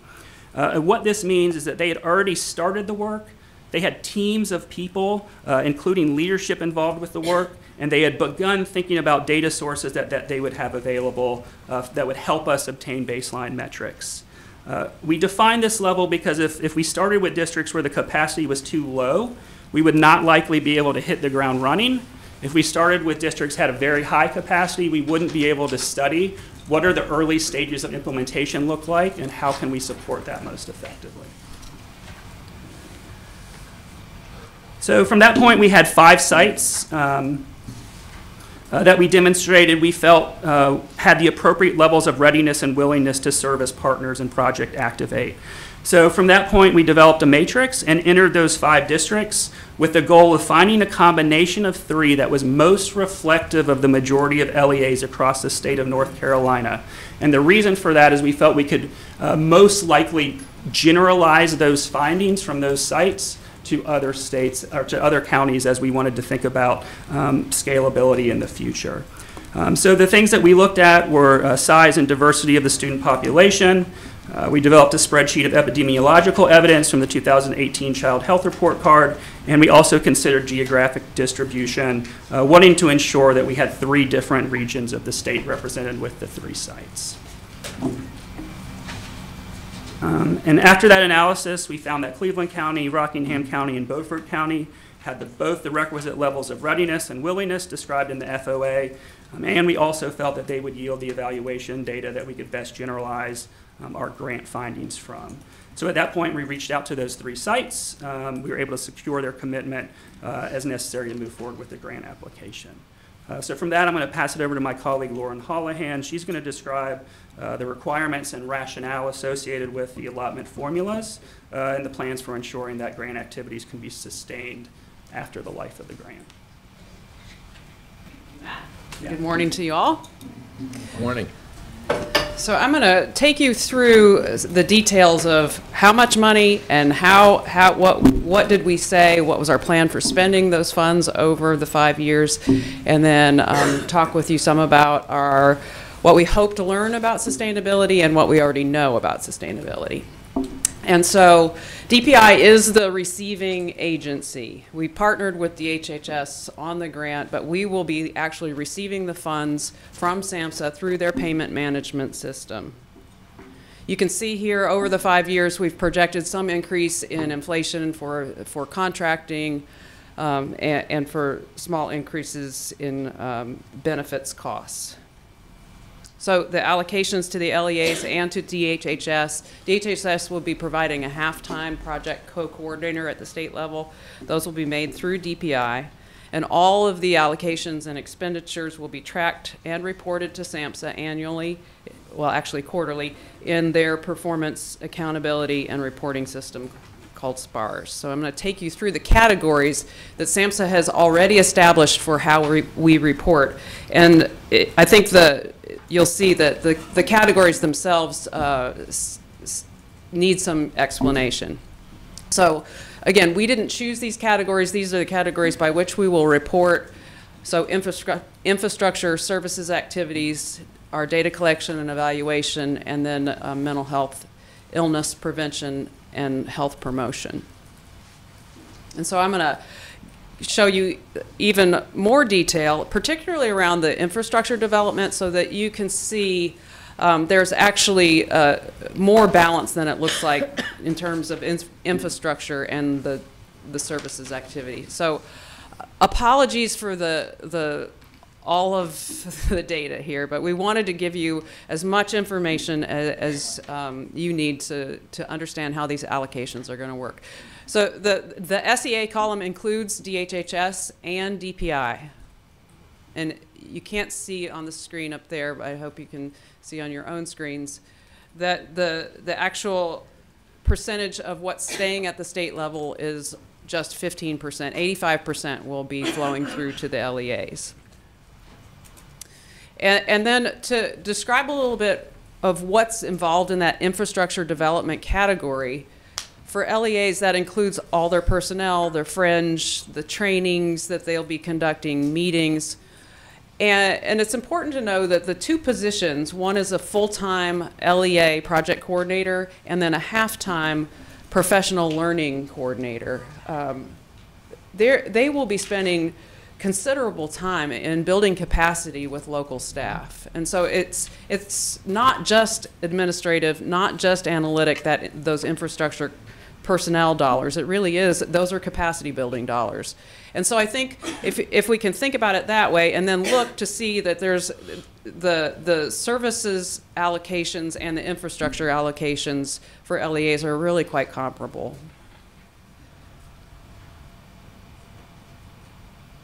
So the point being an encouragement for you to understand that the imbalance in the perceived imbalance in the infrastructure allotment is an artifact of how we will need to report to SAMHSA. So we want to talk just quickly here at the end about sustainability. As Matt mentioned, the North Carolina School Mental Health Initiative has been working without external funding for almost 5 years. We don't see that slowing down. From a collective impact approach, we've moved from a state level to a regional network model. And what we will do at the state level with the 15% of the funds that we will have for our infrastructure are really going to be about understanding dissemination of best practices that we discover with these 3 LEAs in the 5-year investigation of what works right here in North Carolina. And then understanding what an efficient infrastructure is going to be an important outcome of this grant. So using North Carolina's multi-tiered system of support framework, the grant LEAs will focus their resource allocation on prevention of mental illness and promotion of mental health, as Matt said, so that we can reduce the tremendously inefficient crisis of the week approach to supporting student mental health.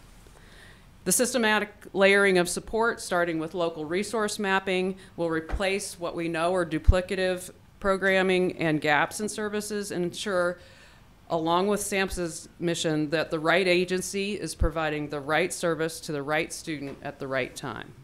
And because we're taking a strategic approach to professional learning in this project, we'll be able to track and correlate capacity building efforts with student outcomes very directly. And so in terms of local sustainability of services, one of the central things we're planning to identify in this investigation is how we'll replicate these best practices in all North Carolina public school units and keep them going in Rockingham, Beaufort, and Cleveland County when the grant funding ends in 2023. What we know we will do alongside the grant funding in terms of sustainability is we're carefully tracking the impact of expanded Medicaid reimbursement. North Carolina's state Medicaid plan was recently amended so that North Carolina LEAs can now access reimbursement for additional plans outside of individual education programs.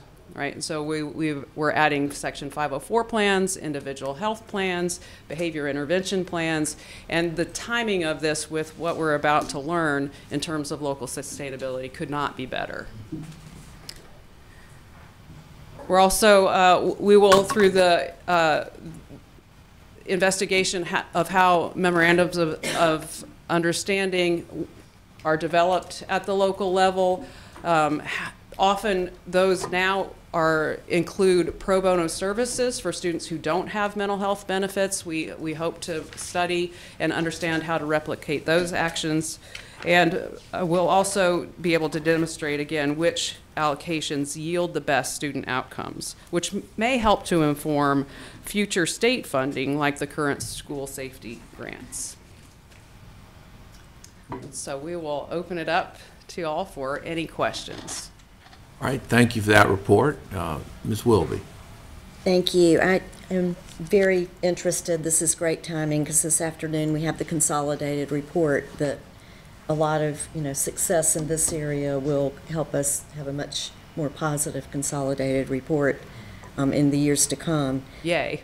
This is, I have several comments and then a couple of questions. One, I like that this fits in our whole child model. I like the emphasis on collaboration on families and communities coming around to support that child in the center.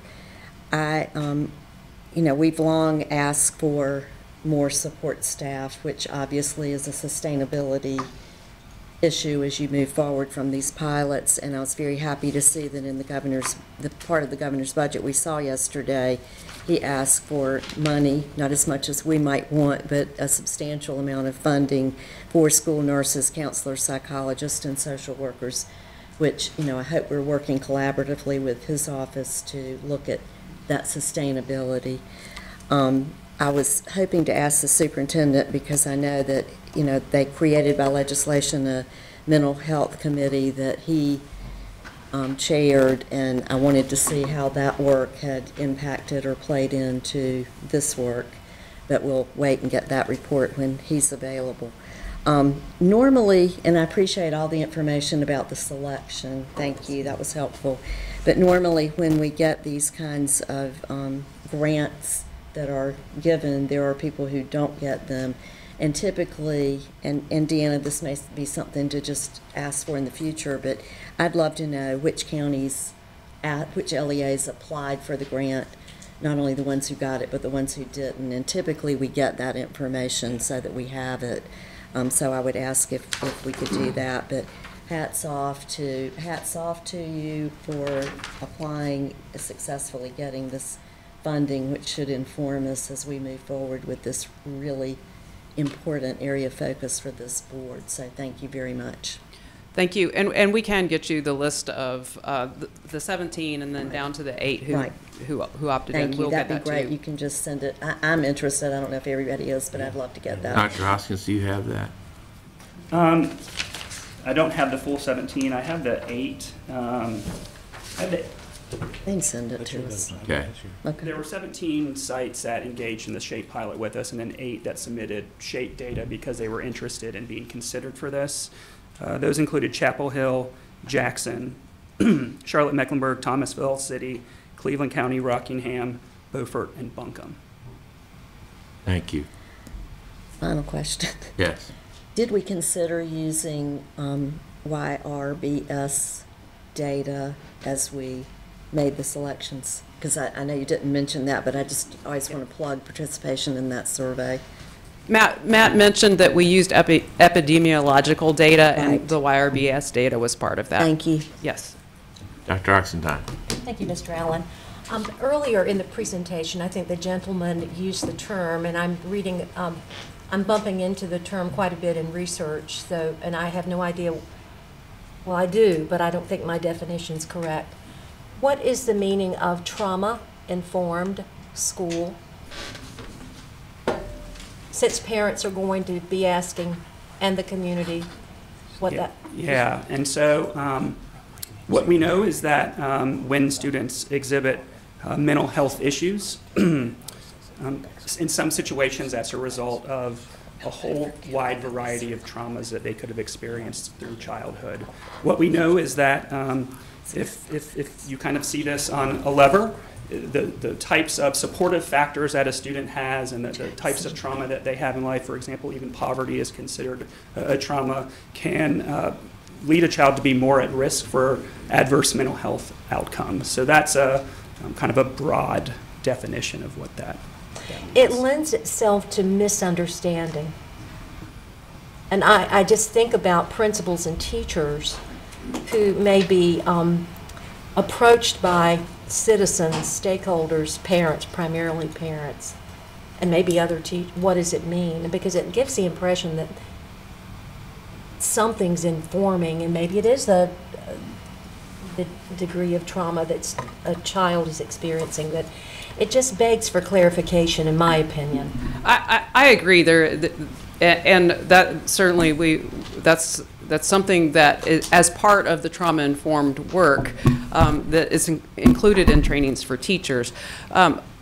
What the informed part is that staff, everybody in the school building, understands the impact of what we call adverse childhood events, ACEs, and that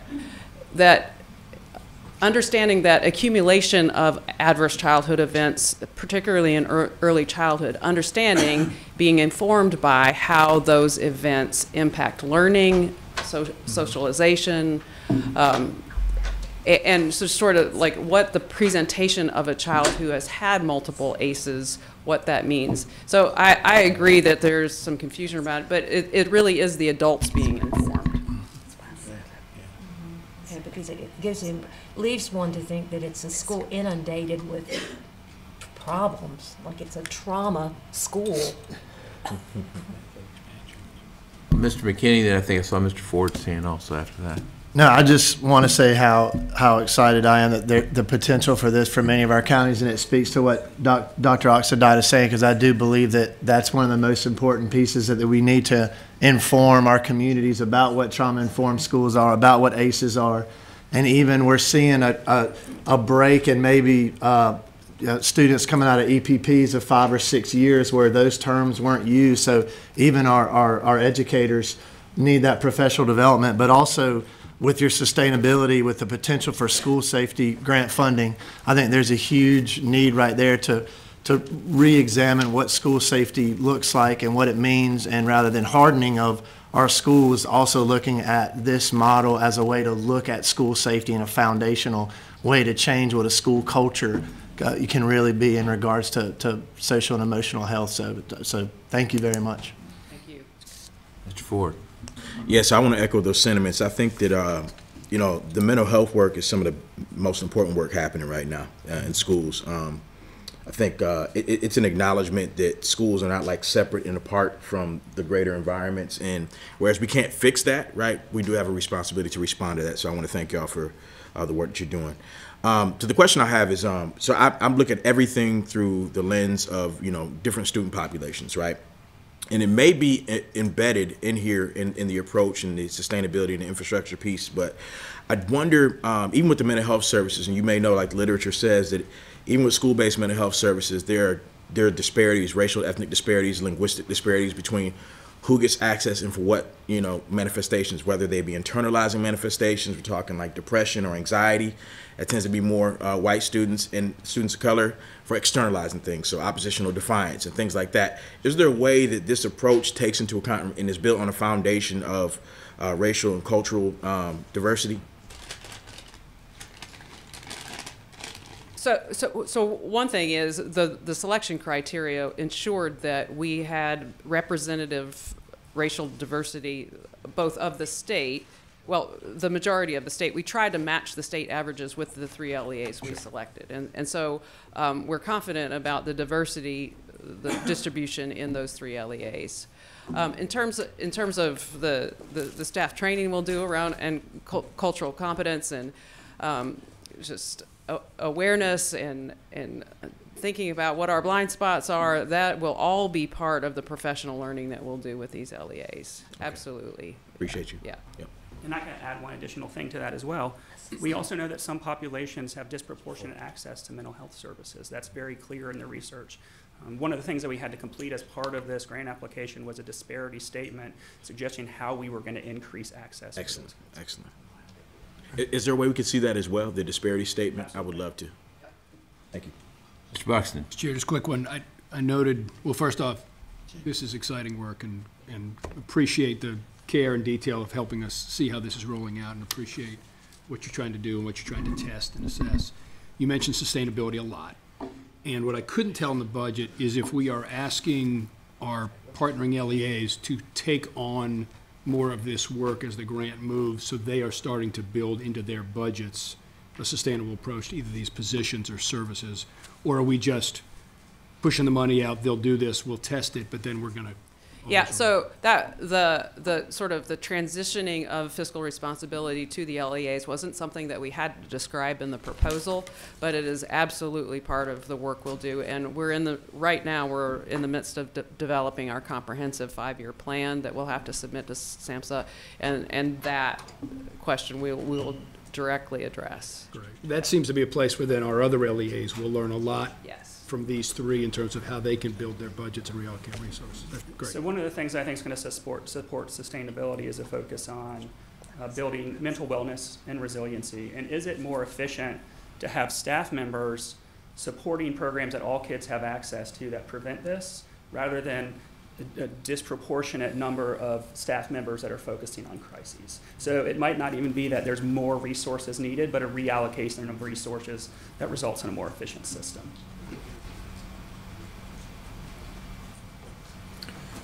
Yes, Mr. Chairman Davis. So, again, thank you for this. This is really important work, and I appreciate you bringing it to us. I'd like to take Ms. Willoughby's question one step further. We're used to receiving not only, all of those who applied, but if a metric or set of data was used to make decisions, much like we did in the charter agenda, we're used to seeing the data. So I think it would really help us to understand and to make an informed decision, to actually get that before we make our decision, to understand what data was used and how the various LEAs scored on that. So, specific to the selection criteria? Absolutely, yeah.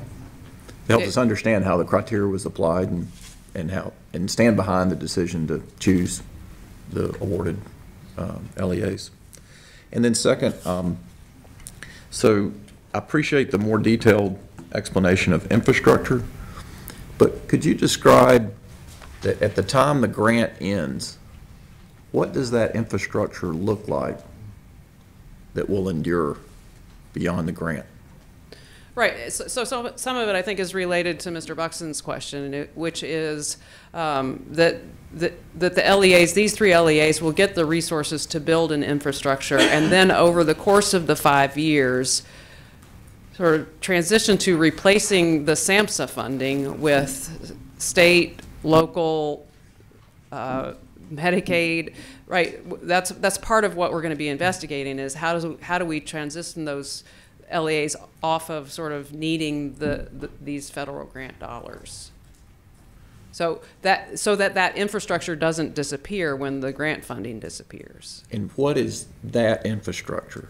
That infrastructure right now, in terms of the budget, is a local mental health director, somebody who is at least half-time spending time supporting professional learning and staff capacity through coaching, how to provide mental health prevention and promotion, trauma-informed classrooms, right? So right now it's 1.5 FTE, plus funding for things like training, some materials, but most of that infrastructure is that 1.5 FTE for each of those 3 LEAs. So infrastructure equals staffing.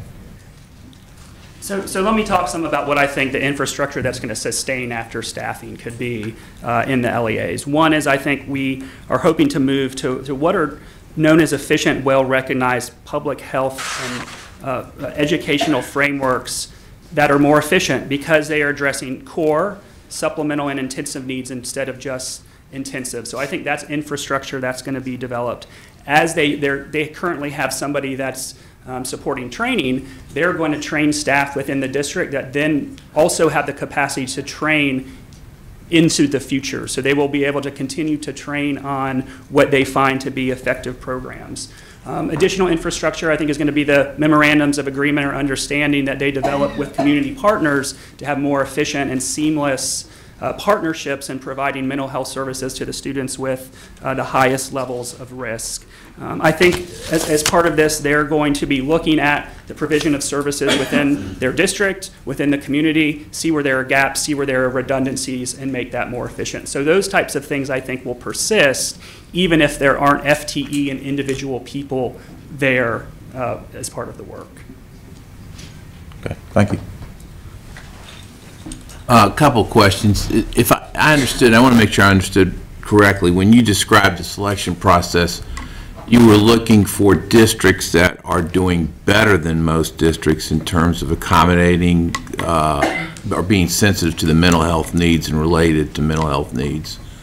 So what we were looking for was a sweet spot, not necessarily better. We wanted people that had started the work so that we knew that we could hit the ground running with it, but we didn't want people that were, we didn't want LEAs that were so advanced in their implementation that as we started this work, we couldn't study what the early stages of implementation look like. So based on the SHAPE data, we wanted folks that had teams that consisted of school and community partners, and we were also looking to some extent, are they currently looking at data that we can begin collecting immediately as we start this grant application. And then we also looked at what is their history of collaborating with state agencies, specifically on the school mental health initiative, their roles in that over time, and is also supporting the regional networks. That's helpful, thank you. And I'm going to stop. I have a couple more maybe, but Dr. Oxendine has, no, please.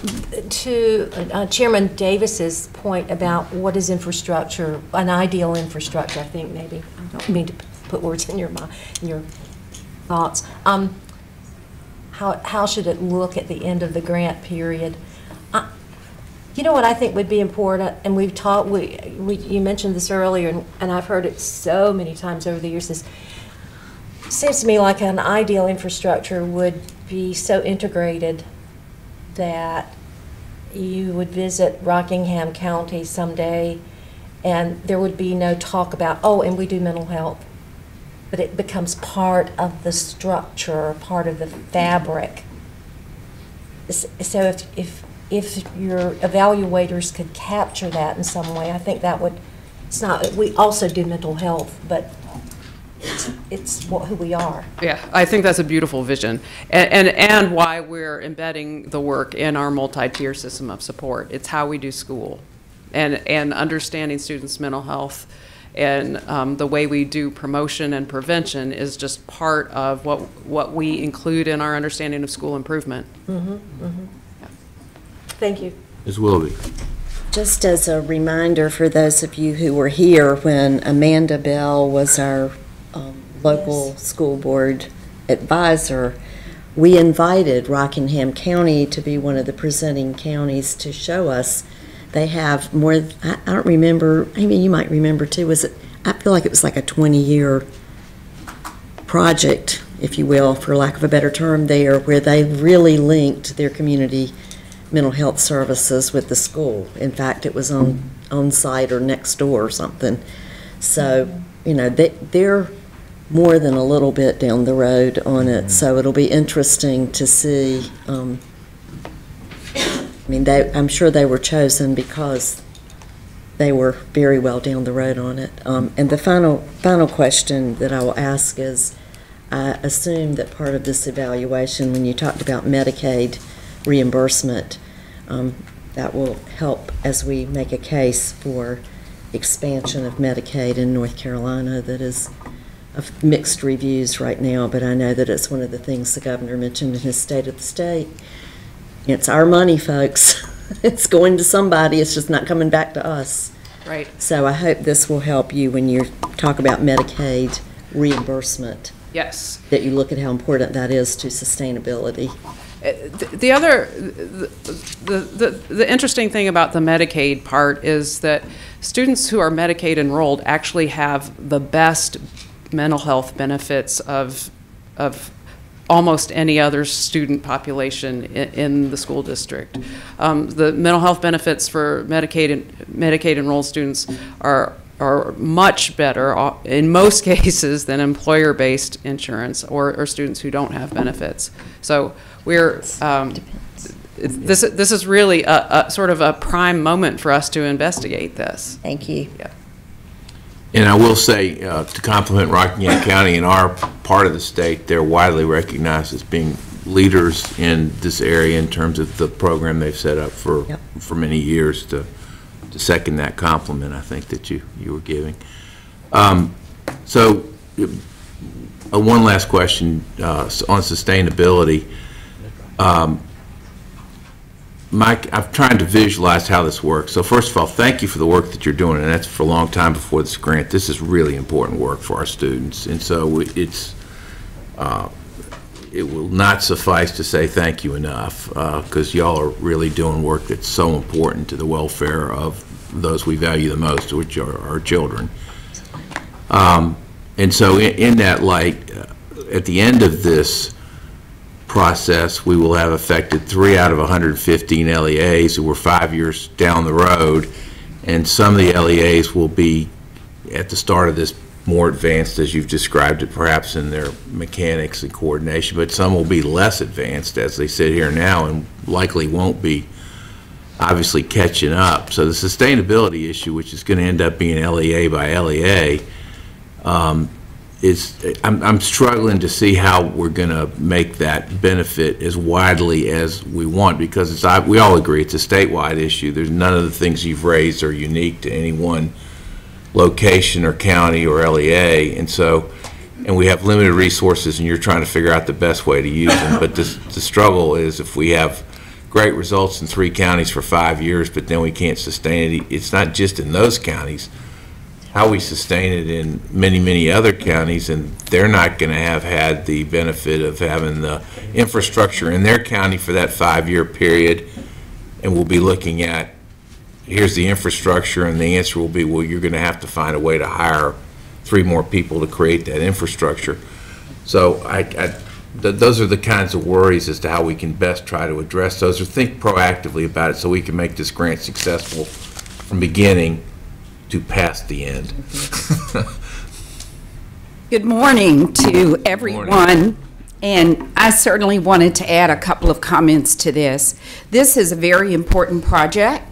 But keep in mind that we have been working at mental health initiatives for quite some time, and there's also many other initiatives that are going on at the same time that this one will be going on. Not to this magnitude, with this amount of funding. So I think what might be beneficial is at some point that we come back to you all to kind of give you additional information about maybe some things that are going on, because we do realize this will impact a small number of LEAs, but we know that LEAs are doing great things across the state, and we know that work is going on.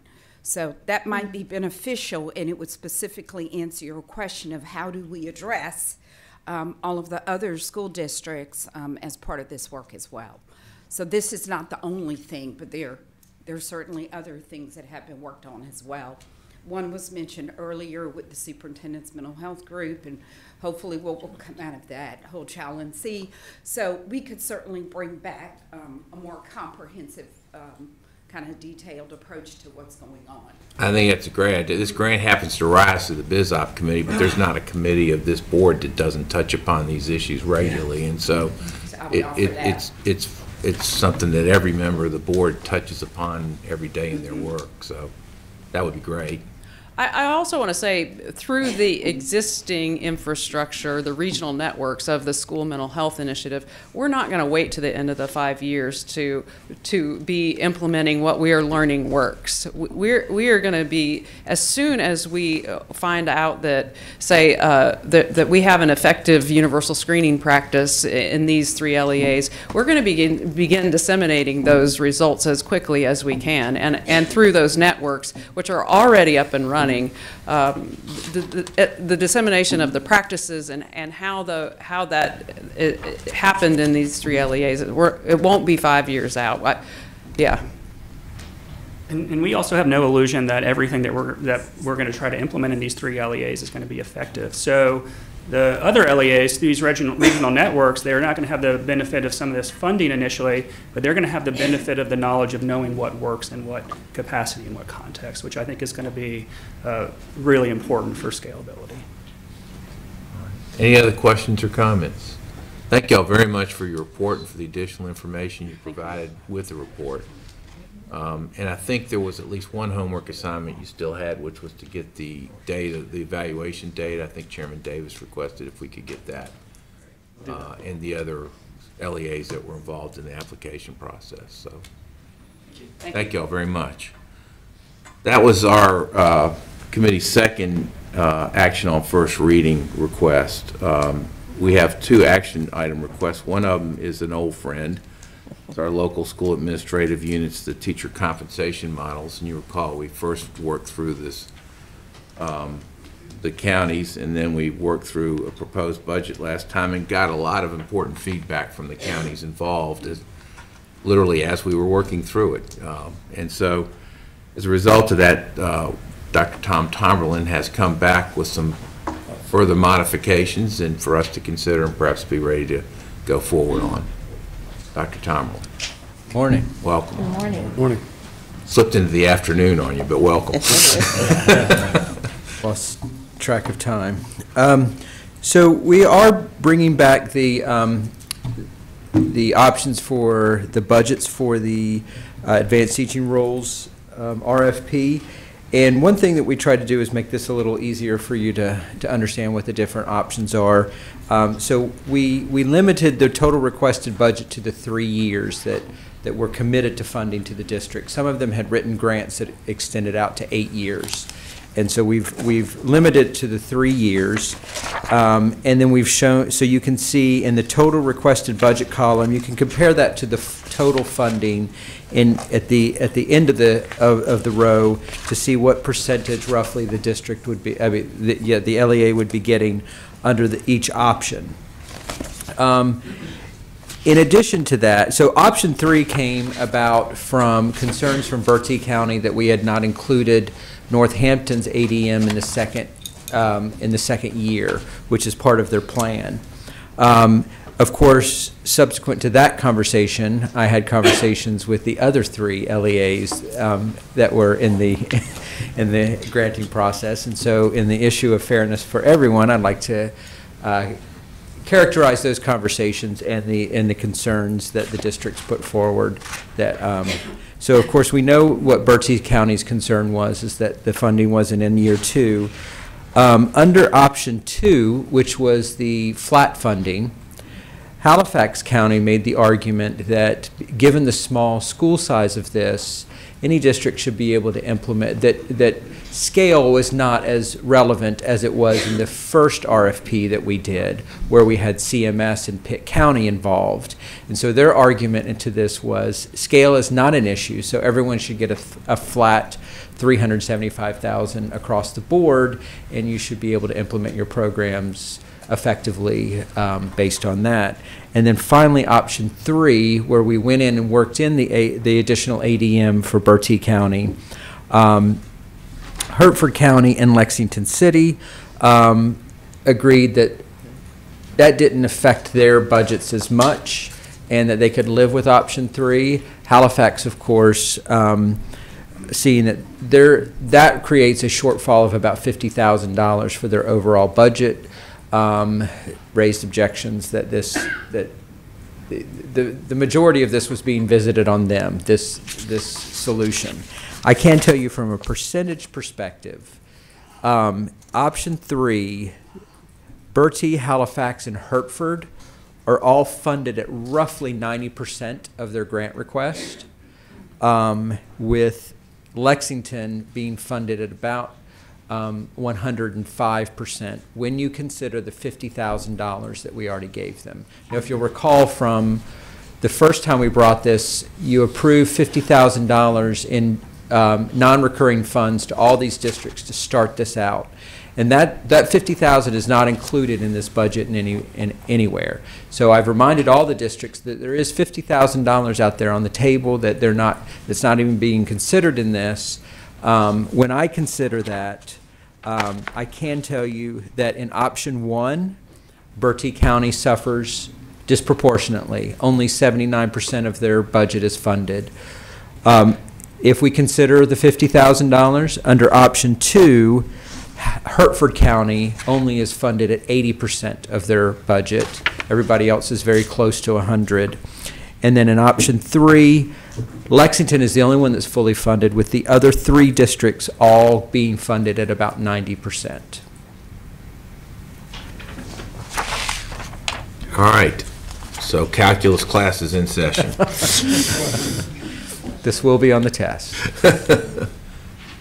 Todd. Mr. Chasteen. Dr. Tomberlin, Yes. option 2, I think it's option, well, it's all the options. Total requested budget I'm looking at Bertie, Halifax, Lexington, the budgets are roughly the same, and in Hertford is at 528,000. So to implement this program, why would theirs be so much higher than the other three? So each district was encouraged to write the plan as they saw fit. We did inform them that there was 500,000, there would be 4 LEAs awarded under the RFP, but we were not restricting them to write their grants, that they had to confine themselves to $125,000 a year. So they had the freedom to write it larger, but they also knew what the budget constraints were. So if you look at percentages, and if you jack up your total budget, you can make all kinds of financial arguments. I just was wondering if there's any substantiation of why one would be so much different than the other 3 counties. Would there be a valid reason for that? I see your point, but I would like to point out the other side, the counterfactual to that argument. If you look at Lexington City School, which had the largest ADM and one of the smallest budgets, they played the game the opposite direction. So any model I come up with, they're going to be 100% funded. And so I see what you're saying. Hertford went one direction, write it larger and hope to get more out of the sharing, but Lexington wrote their budget smaller when they knew they would have a larger proportion of the funding based on an ADM model. I can't fault any of them for playing the game as it was written. And so when they played the game, or whatever they did and how they formed their budget, because I don't want to undermine somebody who may have spent a lot of time working through a detailed budget, but they knew there was a finite amount of money that was going to be divided among 4 systems. Yes, sir, they did. And so, and their systems are all going to be of a size that's smaller because that was the nature of the That's right. The limit was 4,000 ADM or less. Which means if it's just divided by 4, it won't come as a shock to anybody when they started out this process. I can't speak to their state of mind when they find out about this, but they have seen the budget proposal. Let me put the concept of reasonableness in there. We reasonably shouldn't come as a shock that it perhaps could be done that way. That would be one alternative that might be readily apparent that doesn't involve calculus. So I think we've agreed after what we learned, option 1 would not be the right one to look at. We're really looking at option 2 or option 3. So it would be great to get some input from board members as which direction, we collectively believe we should be leaning. I did forget to communicate one position that Halifax had, and that is with Bertie's request in year 2, that if we consider them a single RFP, that their ADM would actually disqualify them from being considered in year 2, because that would put them over the 4,000. Nope, I'm sorry, it would not. That came, I remember that, and we addressed that. So they're still technically, Bertie with Northampton is still technically within the limits of the grant. So are there thoughts about which of these 2 options we like the best? We've got a question at some point. Please. Tom, help me with this. This is a state appropriation from last year for the current biennium. Yes, there was an additional appropriation. Yes, and year 1 here will be year 2 of the biennium, or year 1 of the next biennium. And I do see that you've appropriately put here, it's contingent on continued budget appropriations of the General Assembly. Which year are we talking about? It's a great question. So the urgency on this needs to be made clear, because requested in year 1 is this academic year. The one we're in now? 18-19. Okay. Of course, they will not be able to implement until 1920. But the funding does not revert for this grant. If it is authorized and Well, tell me then, let me just go further. How about years 2 and 3? So- That would be in the biennium coming. The ability to continue operating under their plan has been afforded to the districts until the 24-25 school year. The guarantee of funding to support the model is not guaranteed for any district after the 3rd year. Now, that could change the subsequent legislation, but so for our original grantees, year 3 is coming to, it will end with the 18-19 school year. There's no guarantee of that the legislature will continue to fund their models in any way past that, but they will give them the authority to continue implementing. They have authorization without the money. That's right. For the years 2 and 3 and beyond. That's correct. Thank you. Jim. Mr. Buxton. Mr. Tomlin, is it fair to say that option 3 pretty much reflects the percentage, get this right, the percentage of their ask relative to the total ask? If you take that percentage out of the 1.5 million that's available, it roughly gives them that. It recognizes that they asked for about 20 or 30% of the total budget in their plan, and so it gives them about 20 or 30, depending on which grant it is. It looks, from eyeballing, it looks to be So close. to answer your question, of course, let's take Lexington off the table, because in any model, they'll be funded at 100% plus. Option 3 would put the 3 remaining districts all roughly within 1 percentage point of funding. So they're all basically within 1 percentage point of being 90% funded. Okay. Because I do think, Ms. Chair, that if we ask people to put budgets together and try to carefully consider what they needed to get it done, and then we say, thank you for doing that exercise, we're just going to flat fund you, that kind of disrespects whatever process they did, whether they got a high number or a low number. They did submit to us what they think it's going to take to get the power. So option 3, to me, makes the most sense if you're looking for feedback. Looks to be some pretty good consensus as I look around the table on that. Does anyone wish to speak to a equally divided? The person who has most of the districts feel comfortable with that. Who do you want to get the money, Jill? Just write the check. I think it's appropriate. Yeah. I noted her nodding, so anyone else? Well, it sounds like that we've moved to a consensus, so thank you to everybody. And Dr. Tomlin, thank you for your diligence in working through this and working with the districts and having additional conversations, which I think have been helpful to us. Absolutely. All right, so our next action item is BizOp 4, and I'm not sure who's speaking, but I want to compliment and thank Catherine Johnson, Tamika Dunn, and Barbara Roper, all of whom have been very thoughtful, very diligent in working through this process, and I think the net effect of it will be to help make our systems much more efficient, which is what their object was in the first place. So thank you to all of you. Ms. Johnston. Thank you, Mr. Welcome. Duncan. This is the amendment to the contract procedure policy that we've been working on for several months. As you'll recall, a presentation was done in January. Our purchasing staff, the legal staff, and the BizOp committee have worked together on this throughout the month of March, and jointly we're pleased to present this amendment to you for approval.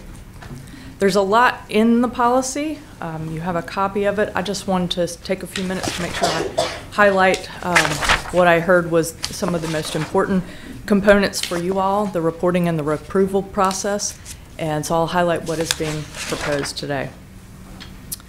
Monthly, the board will receive, before any purchases are made, we'll provide you with all intent to contract requests.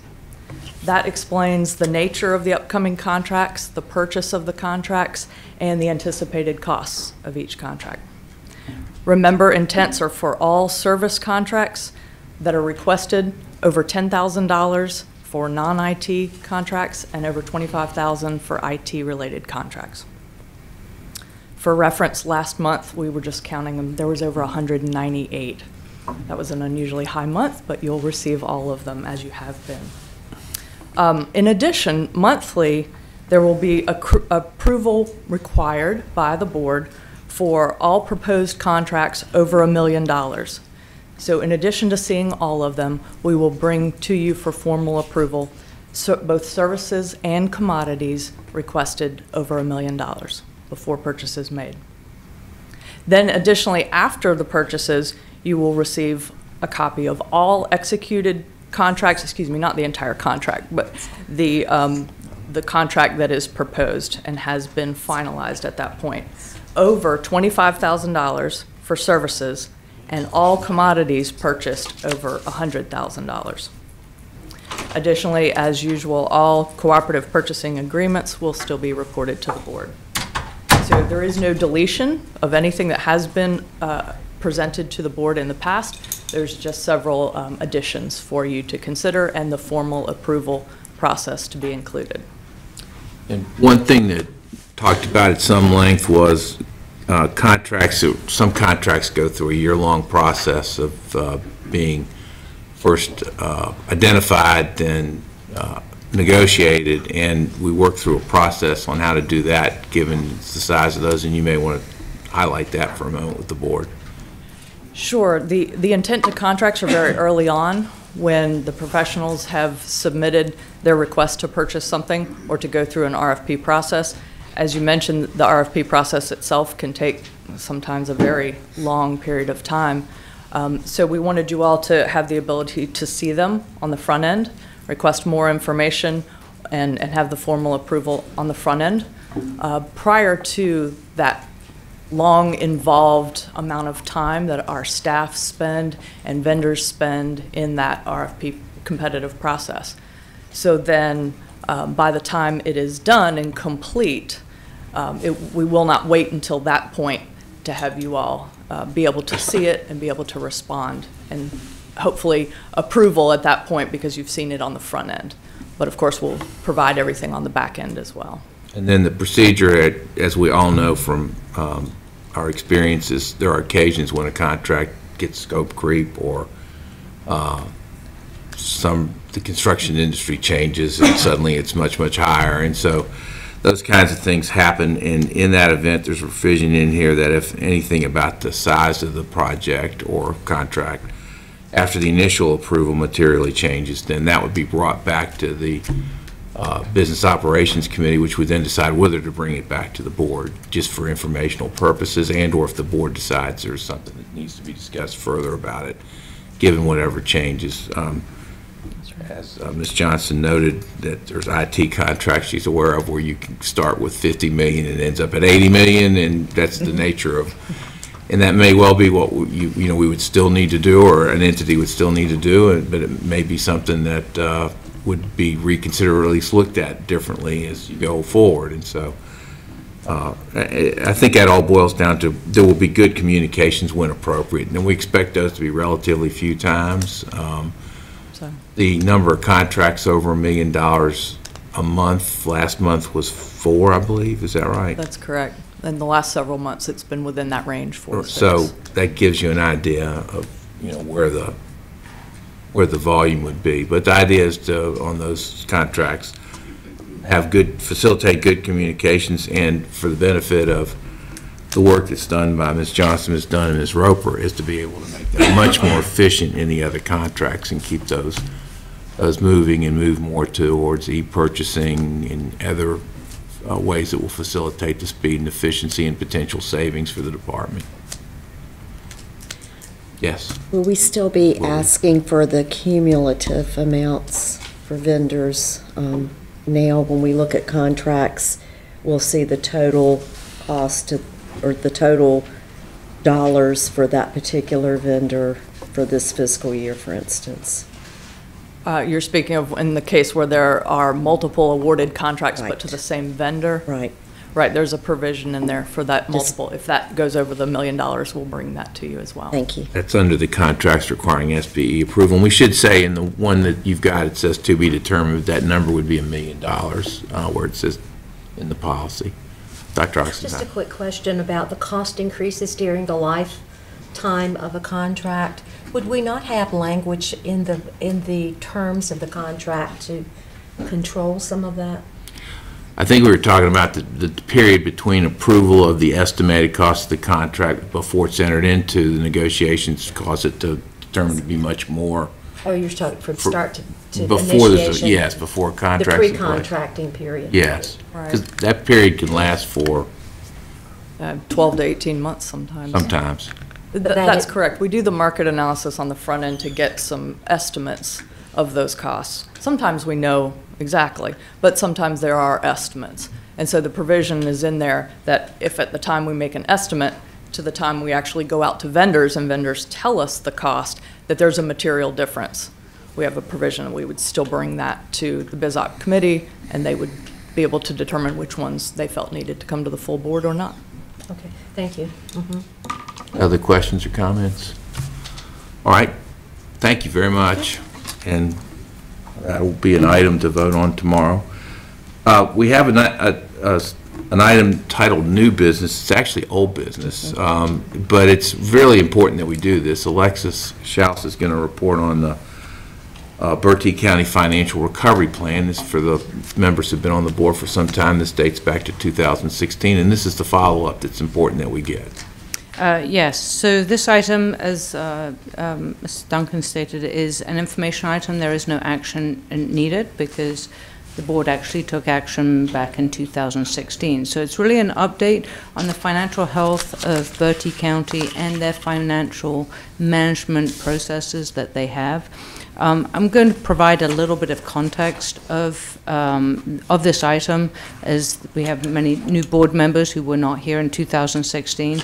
But back in between 2014 and 2016, Bertie County took a very swift and significant decline in their financial health and ended up with financial solvency issues, as well as they had a lack of financial management and oversight, which had resulted in numerous material weaknesses, as well as violations of general statute.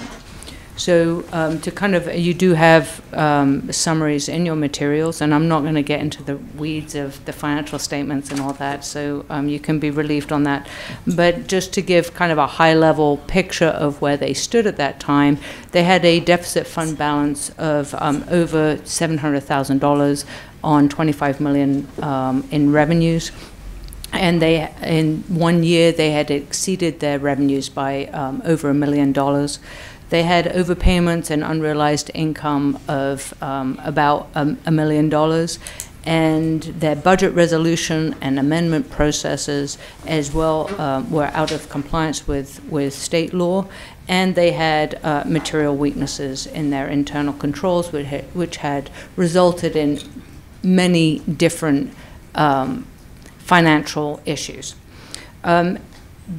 Back during that time, actually, I think it was even before the financial statements were issued, I went up and met with the Bertie County leadership at the time, as well as their county commissioners, their auditors, their local board chair, and kind of discussed their situation and the ramifications of it, and submitted to, sent to them the document that you see in there, which basically is the laundry list of all the issues that they had at the time. They were required by us to present to the state board a financial recovery plan, which they did in April of 2017. And that was presented to the state board, who accepted and approved it. At the time, their plan actually spread over 5 years, and that was deliberate. We were all concerned that based on the materiality of their issues, we didn't want the current population of students to be harmed academically by kind of really huge cuts that they had to make. The good news was at that time that they had a new superintendent and a new finance officer who came in and immediately took action. So even before their financial recovery plan had been submitted, they had already made significant cuts. These cuts came in personnel, and they did, in the words of the Bertie County superintendent at the time, they just had way too many staff for the number of students. Bertie County is a declining population, and so obviously with that comes declining revenues.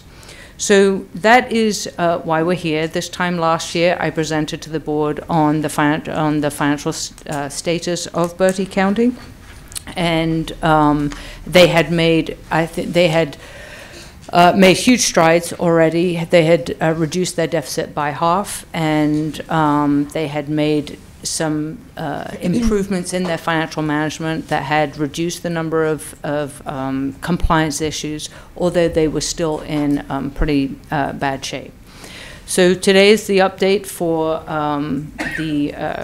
really looking at the financial statements from June 30th, 2018, as well as the data that we have available between that time and now. They still have a declining average daily membership. It's about 14% based on, in comparison to 2016. That is not unusual in North Carolina at this time. So, but they have cut their expenditures by a third. So, and that really comes in the form, as I said, of staff. Their staff has been cut pretty much across the board in all categories, whether that's central office staff, their non-certified, and their certified educators. So with the hard decisions that they have made, they do look in, they have made significant progress. They are in a positive situation now of over $700,000. So, and their revenues exceeded their expenditures by close to $1 million, which obviously filled the deficit and gave them a fund balance, a positive fund balance. They have a very healthy current ratio, which is basically their ability to meet their current obligations, and they have made significant improvements on the number of compliance issues that they have. So they still have one material weakness, which was cited in their audit, which they have moved to make sure that that doesn't happen again. And some of the material weaknesses were downgraded to significant deficiencies, which was a marked improvement on the prior year. They also corrected 3 of their material weaknesses, so they were not repeat findings. And some of these findings had been in their audit as repeat findings for 2 or 3 years. So, you know, as I said, I wasn't going to go into any of the nitty-gritty detail. You have my report. It's kind of a brief, I would say, as well as the historic documents that came to this situation. And we will continue to monitor them annually. We actually do that for all school districts, as well as every charter school. We evaluate them on an annual basis and do a audit resolution process. And we'll support them as any other school district. But unless the state board wants otherwise, then we don't see it necessary to continue to update the board. We consider them to be on stable ground. They do have something I didn't mention. They did get a new superintendent appointed in February 2018, and they also have a new finance officer from who started in August 2018. So we've kind of, I guess there's been 3 superintendents during this period, but I believe that it's pretty stable at this time. Thank you very much for the report. Thanks to your staff and also to the staff in Bertie County who have addressed a very serious issue that this board was concerned about and are making the kind of progress that you're happy to see and we're all happy to see. Questions or comments? Mr. Chair, if I could just make one comment. When our chairman went to the legislature the other day with the Senate Education Committee, he made some very pointed remarks about the importance of this agency's support for local districts that lack capacity and need significant support at times, whether it is financial, academic, or otherwise. I think this is a sterling example of when this agency provides support for the community of Bertie County, the schools of Bertie County, the teachers and the educators of Bertie County that otherwise would not be available. And so I think it's hard to underestimate the importance of these kind of supports. Appreciate Ms. Schaus and have known her good work for a long time. I think it's just a great example, and it also underscores what I thought was a really important message that our chairman gave to the legislature about what this agency does to support the capacity of schools and districts that don't have a lot of capacity to do that work. So just Well said. Thanks for those remarks. Any other? All right, well then, last quick items. We have the executed contracts report and the planned contracts report that's in your materials. Does anyone have any questions or comments on those? And a reminder, we also have on the consent agenda 2 items that have both become somewhat routine. One of them is a school calendar waivers request for 2019-2020, and second, BizOp 6 is certification of NCLEA finance officers, although most of those we are caught up and with the changes, but we still occasionally are having those reappointments or appointments. Yes? Just one quick thing, and it may just be me. I don't have the planned contracts on my e-board. I don't have it either. Yeah, okay, you can't get those before, okay. Yes. Thank you. Thanks for that reminder. Appreciate it. Very good. And that's a change we went to about 3 or 4 months ago. I remember now. Yeah. I'm old. Very good. All right, that completes our report, Mr. Chair, from the BizOp Committee. Thank you, Mr. Duncan. Due to changes in the schedule with the General Assembly, I'm going to make a slight change to our agenda now and ask Ms. Holden to come forward and give us a brief overview of legislative matters, and then we'll break for lunch. Welcome. Hello. Things are going very fast-paced across the way. So I'll share with you kind of an overview of where we are with the session. To date, with the new session, we have 126 K through 12 bills that have been filed to date. We actually have through April the 2nd for the Senate to file their last bills, so we've got a little ways to go. To put it in perspective, I think there were over 200 that were filed in the last long session, so we're certainly tracking to maybe meet or exceed that. Of the 126 that have been filed, I can tell you that 51 of those are related to calendar flexibility. So that's a real big topic downtown Raleigh today and across the state. 2 are related to school construction. The Senate has their version and the House has theirs in regards to the school bond. Certainly it would be favorable with either of those to come out and provide some school construction funds for the districts. 5 of the bills that have been filed are related to school safety. And then one that I know is near and dear to the Lieutenant Governor is related to the Economic and Financial Literacy Act. The agency was allowed to weigh in on that legislation, and I think that that would be something that would be supported by the board as well. 3 agency bills have been filed so far. So one of those was something that we requested in the last special session, and it was related to the principal paid double bonus. The way the legislation was intended as compared to the way that it was written to be interpreted resulted in about 90 principals across the state not being eligible for a double bonus.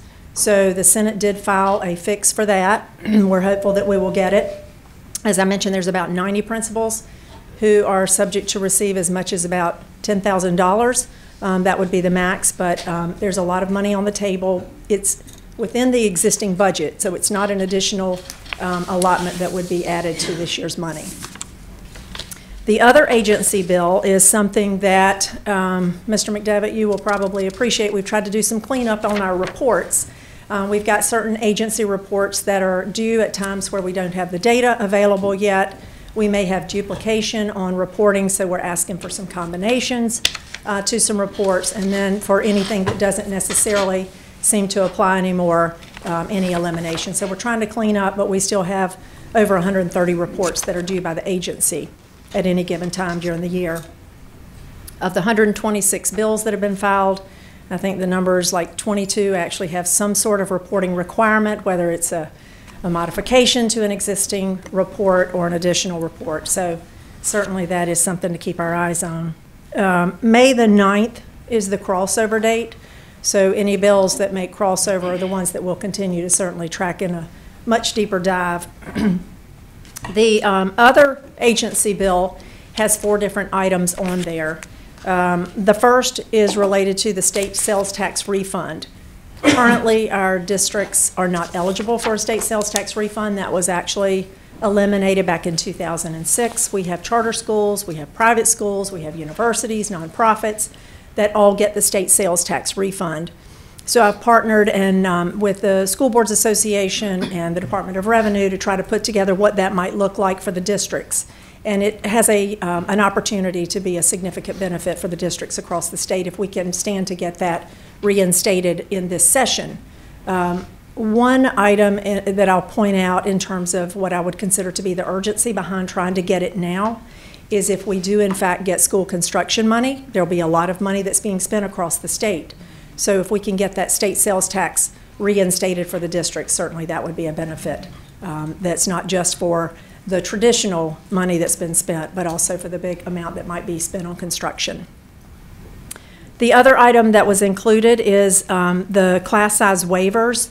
There are 2 additional waivers in there, and I think that it's something that we've got certain districts that are growing at a pace that's difficult to keep up with the classroom needs. We have other districts that are having difficulty in filling those teacher spots with quality teachers. So it would give waivers that hopefully the board would put some constraints around to make sure that it is not just a blanket waiver, but it's done with a lot of due diligence to make sure that we're granting those where it's truly that unique circumstance.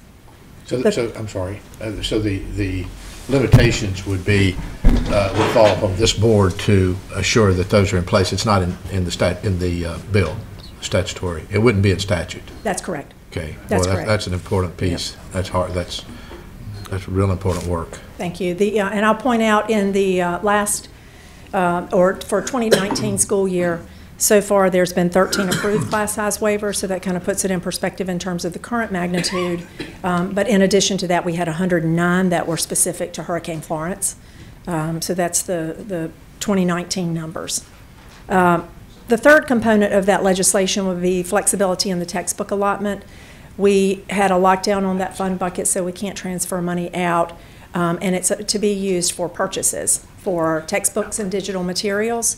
The piece that was missing was the opportunity to rent textbooks, and for those students who are taking community college courses, they would need to be able to rent the textbooks because professors have their flexibility in what they want to use. So this would allow for that to be, it's a common practice in the school, so it would allow for that. The other thing that it would allow for is in several of our districts that cannot afford the one-to-one devices, if they're trying to go more towards your online content, this would allow them to also purchase devices with the textbook funding specific for the one-to-one type of program so that the students would be able to use online content in addition to or in lieu of textbooks. And then the fourth component to the agency bill is specific to the rulemaking requirements for the State Board of Education. In, I believe, June of last year, the courts ruled that we are subject to rulemaking, and the General Assembly gave us till May of 2019 to post temporary rules and to May of 2020 to post the permanent rules. Through the Office of Administrative Hearings, we're requesting that those dates be extended by 1 year. That will allow us to execute this mission with fidelity and to make sure that we do it right. We don't have a rulemaking coordinator, which is a common practice across most state agencies that are subject to rulemaking. So this would allow us, hopefully in the budget process, to get the talent that we need to do this. We're doing it within existing resources today. For the most part, universities and community colleges are not subject to rulemaking. Right. So this is a heavy lift for this agency. The other piece of the legislation would request that we be exempt from rulemaking for licensure specifically. The reason behind that is because we were, I think that in 2017, the General Assembly made a very smart move in putting in the Professional Educator Preparation Standards Commission. We refer to it as PEPSI. That commission is 100% staffed with talent that is appointed by the General Assembly. And so they are required to listen to any of the licensure policies, consider those, and they have to go through PEPSI before they can ever even be considered by the State Board of Education. To add rulemaking on top of that would certainly be a heavy lift and a third layer before it could actually become effective. The other piece to the licensure process is that because there is a fiscal impact, anything with a fiscal impact would require a fiscal note. That's about a 6-month window in addition to your traditional rulemaking process. So that's the other agency bill that we filed. I will point out there's a lot of legislation that's on the state board's agenda, and the decision was made that we would file individual bills, and I say we, the General Assembly is going to file individual bills for the rest of the legislative items that we had, so I was assured by key members that these would be items that would be filed in individual bills. One is, some are more technical in detail and not necessarily a heavy lift. Others might have more implications between the two chambers. One is the Education Workforce Innovation Commission, and that commission is responsible for giving out grants to increase the CTE programs across the state.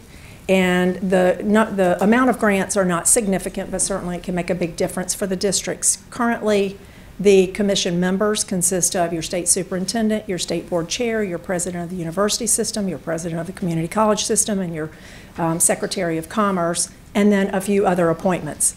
There are no designees that are allowed. This would allow designees because it would be difficult for those members to be present, and a quorum is required in order to be able to vote on giving out those grants.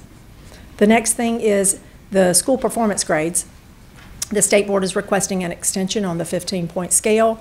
And then in addition to that, hopefully the legislation will read that the General Assembly would task the state board and the superintendent and stakeholders to bring back a recommendation of what the school performance indicators and weightings should be to accurately reflect the performance of a school. So I'd love to see those two coupled, because that would hopefully open the door for the General Assembly to listen to what other states may be doing that are great practices to consider, or what other individuals can go back and study and bring forward recommendations for consideration. The third component is the calendar flexibility. So that would be, we've gotten a lot of bills out there, and I think that many of those would actually be in line with what the state board is looking for. The Professional Educator Standards Mr. Chair, Commission. can I comment on that? I asked Deanna to go in the archive and find a resolution that this board adopted, I'm going to say 10 or 12 years ago, and then again 4 or 5 years ago. And I just suggest perhaps over the next 30 days we could brush that off. I think I've read it, and it looks very current. The whereases, the 14 whereases in this resolution are very clear, and I think they're current. It references research, data, academic achievement. It also references standards that are set by this board and by the state. It references the partners that are in support of this. I'll just read the therefore be it resolved that the North Carolina State Board of Education supports laws and policies that provide that decisions regarding the school calendar be vested in the local boards of education. I suggest that we take a quick look at that and at least provide that kind of guidance and support to the General Assembly as they look at bill after bill after bill after bill that actually does this. Thank you. And so it might be helpful. I appreciate that. Let's see, the other thing is the Professional Educator Preparation Standards Commission, and this is the commission I mentioned earlier that's responsible for bringing forward recommendations to the state board around licensure. And that commission is slated to have all members roll off this year. So what we're requesting is that it have staggered terms and some consistency in regards to the chairman, so that we would see that good work continue. And then finally, the last piece of the legislation that we would hope for would be there's a couple more. One is the principal bonus that I mentioned earlier. We'd like to see that as a permanent fix, so we're trying to fix it in a separate bill for the immediate need, and then we're trying to fix it in the legislation moving forward from a long-term perspective. And then the last thing is going to be the teacher bonuses. The General Assembly has certainly had a focus around pay for performance, and in doing so, they've come out with a number of bonuses that were included in different pieces of legislation, but it's not always, it's not located in a single location, and it doesn't necessarily spell out with all of the different types of school models that we have today who is specifically eligible in a very consistent format. So this would compile that so that you'll know if you're eligible, and that it would be for all public school teachers who might fit into a particular category for eligibility. So with that, I'll open it up if there's any questions.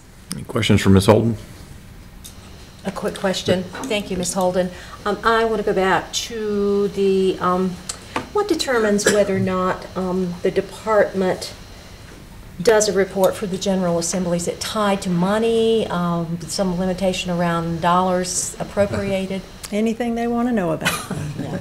You mentioned 126 reports. Has that, I wonder if that's a decline? Or? It's a little over 130 reports. We had, I think it was 126 bills that were filed, and of those, there were 22 implications on reporting. And so you'll see it probably ebb and flow over time, but I can tell you, at least in the last couple of years, we're adding on to it. So there's a lot of reporting. That's a tremendous amount of time. Yes. In front of a computer. Yes. The other has to do with Pepsi, staggered terms, members coming off. Does the statute allow for the members to be reappointed? It does. Thank you. Ms. Godwin. That's my list. I was just wondering, in the class size waivers, are they talking about additional funding to higher staffing so that they could meet the adult-to-child ratios in those classrooms? We did not include that in our bill. You know, that may be something that they look at in the budget process. We were more specifically looking at the waiver component. If you could kind of mention that, because if you do have, you know, a class that goes over that ratio, it really does impede learning, because you have one teacher to 27, 30 plus kids, and that is a hard task, you know, to be able to teach and to teach with fidelity. Right. So if they could look at funding for support staff to go into those classrooms that are going to be over the ratio, that would be very helpful. Thank you. You make a great point, Ms. Godwin. We need a solution, yeah, not just waivers. That's right. That's right. Thank you. Yeah. Well, that's right. Other comments, Lieutenant Governor? Mr. Chair, related to that, I mean, I hear a comment coming from you going to Mrs. Holden, and another comment, so we need a solution. Are we going to change, is this asking Ms. Holden to change the conversation she's having with the General Assembly right now? Is this something that the board needs to discuss? Because I just, you know, when the sausage is being made, the reality is, you know, I think it'd be stronger if the board had a position that it was, you know, laying down in front of the General Assembly rather than a comment, right? So this is my question to the chair, sure, really more than anyone else. Yeah, so I see it much like the principal pay plan. We have an immediate request for an immediate action, and then we need a longer-term solution. And so I think we've empowered Ms. Holden to represent the board's desire for a solution to the class size issue.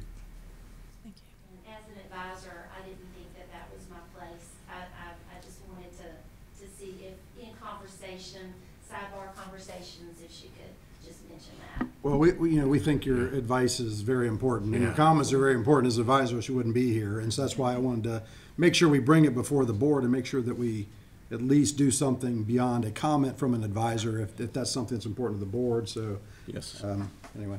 Yes, thank you for raising that, Lieutenant Governor. Any other comments or questions for Ms. Holden? Well, I'm on that point, I'm not sure. I heard you say that we can do the restrictions in the application process.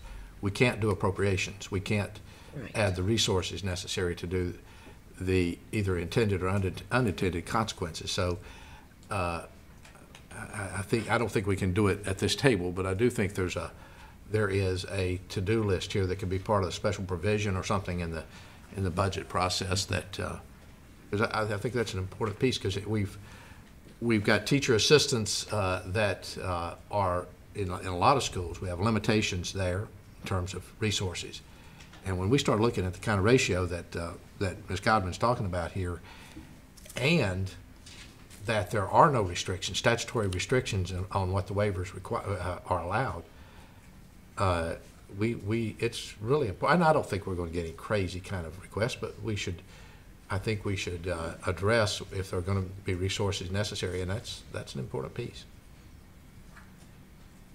And I would welcome any specific input, outside of this meeting. If anyone wants to reach out to me, I'd love to compile any input and then put that back out to the board in a more formal way. if I can also close, the governor came out with his budget today, and it very nicely aligns with a lot of the requests that we have, which is great.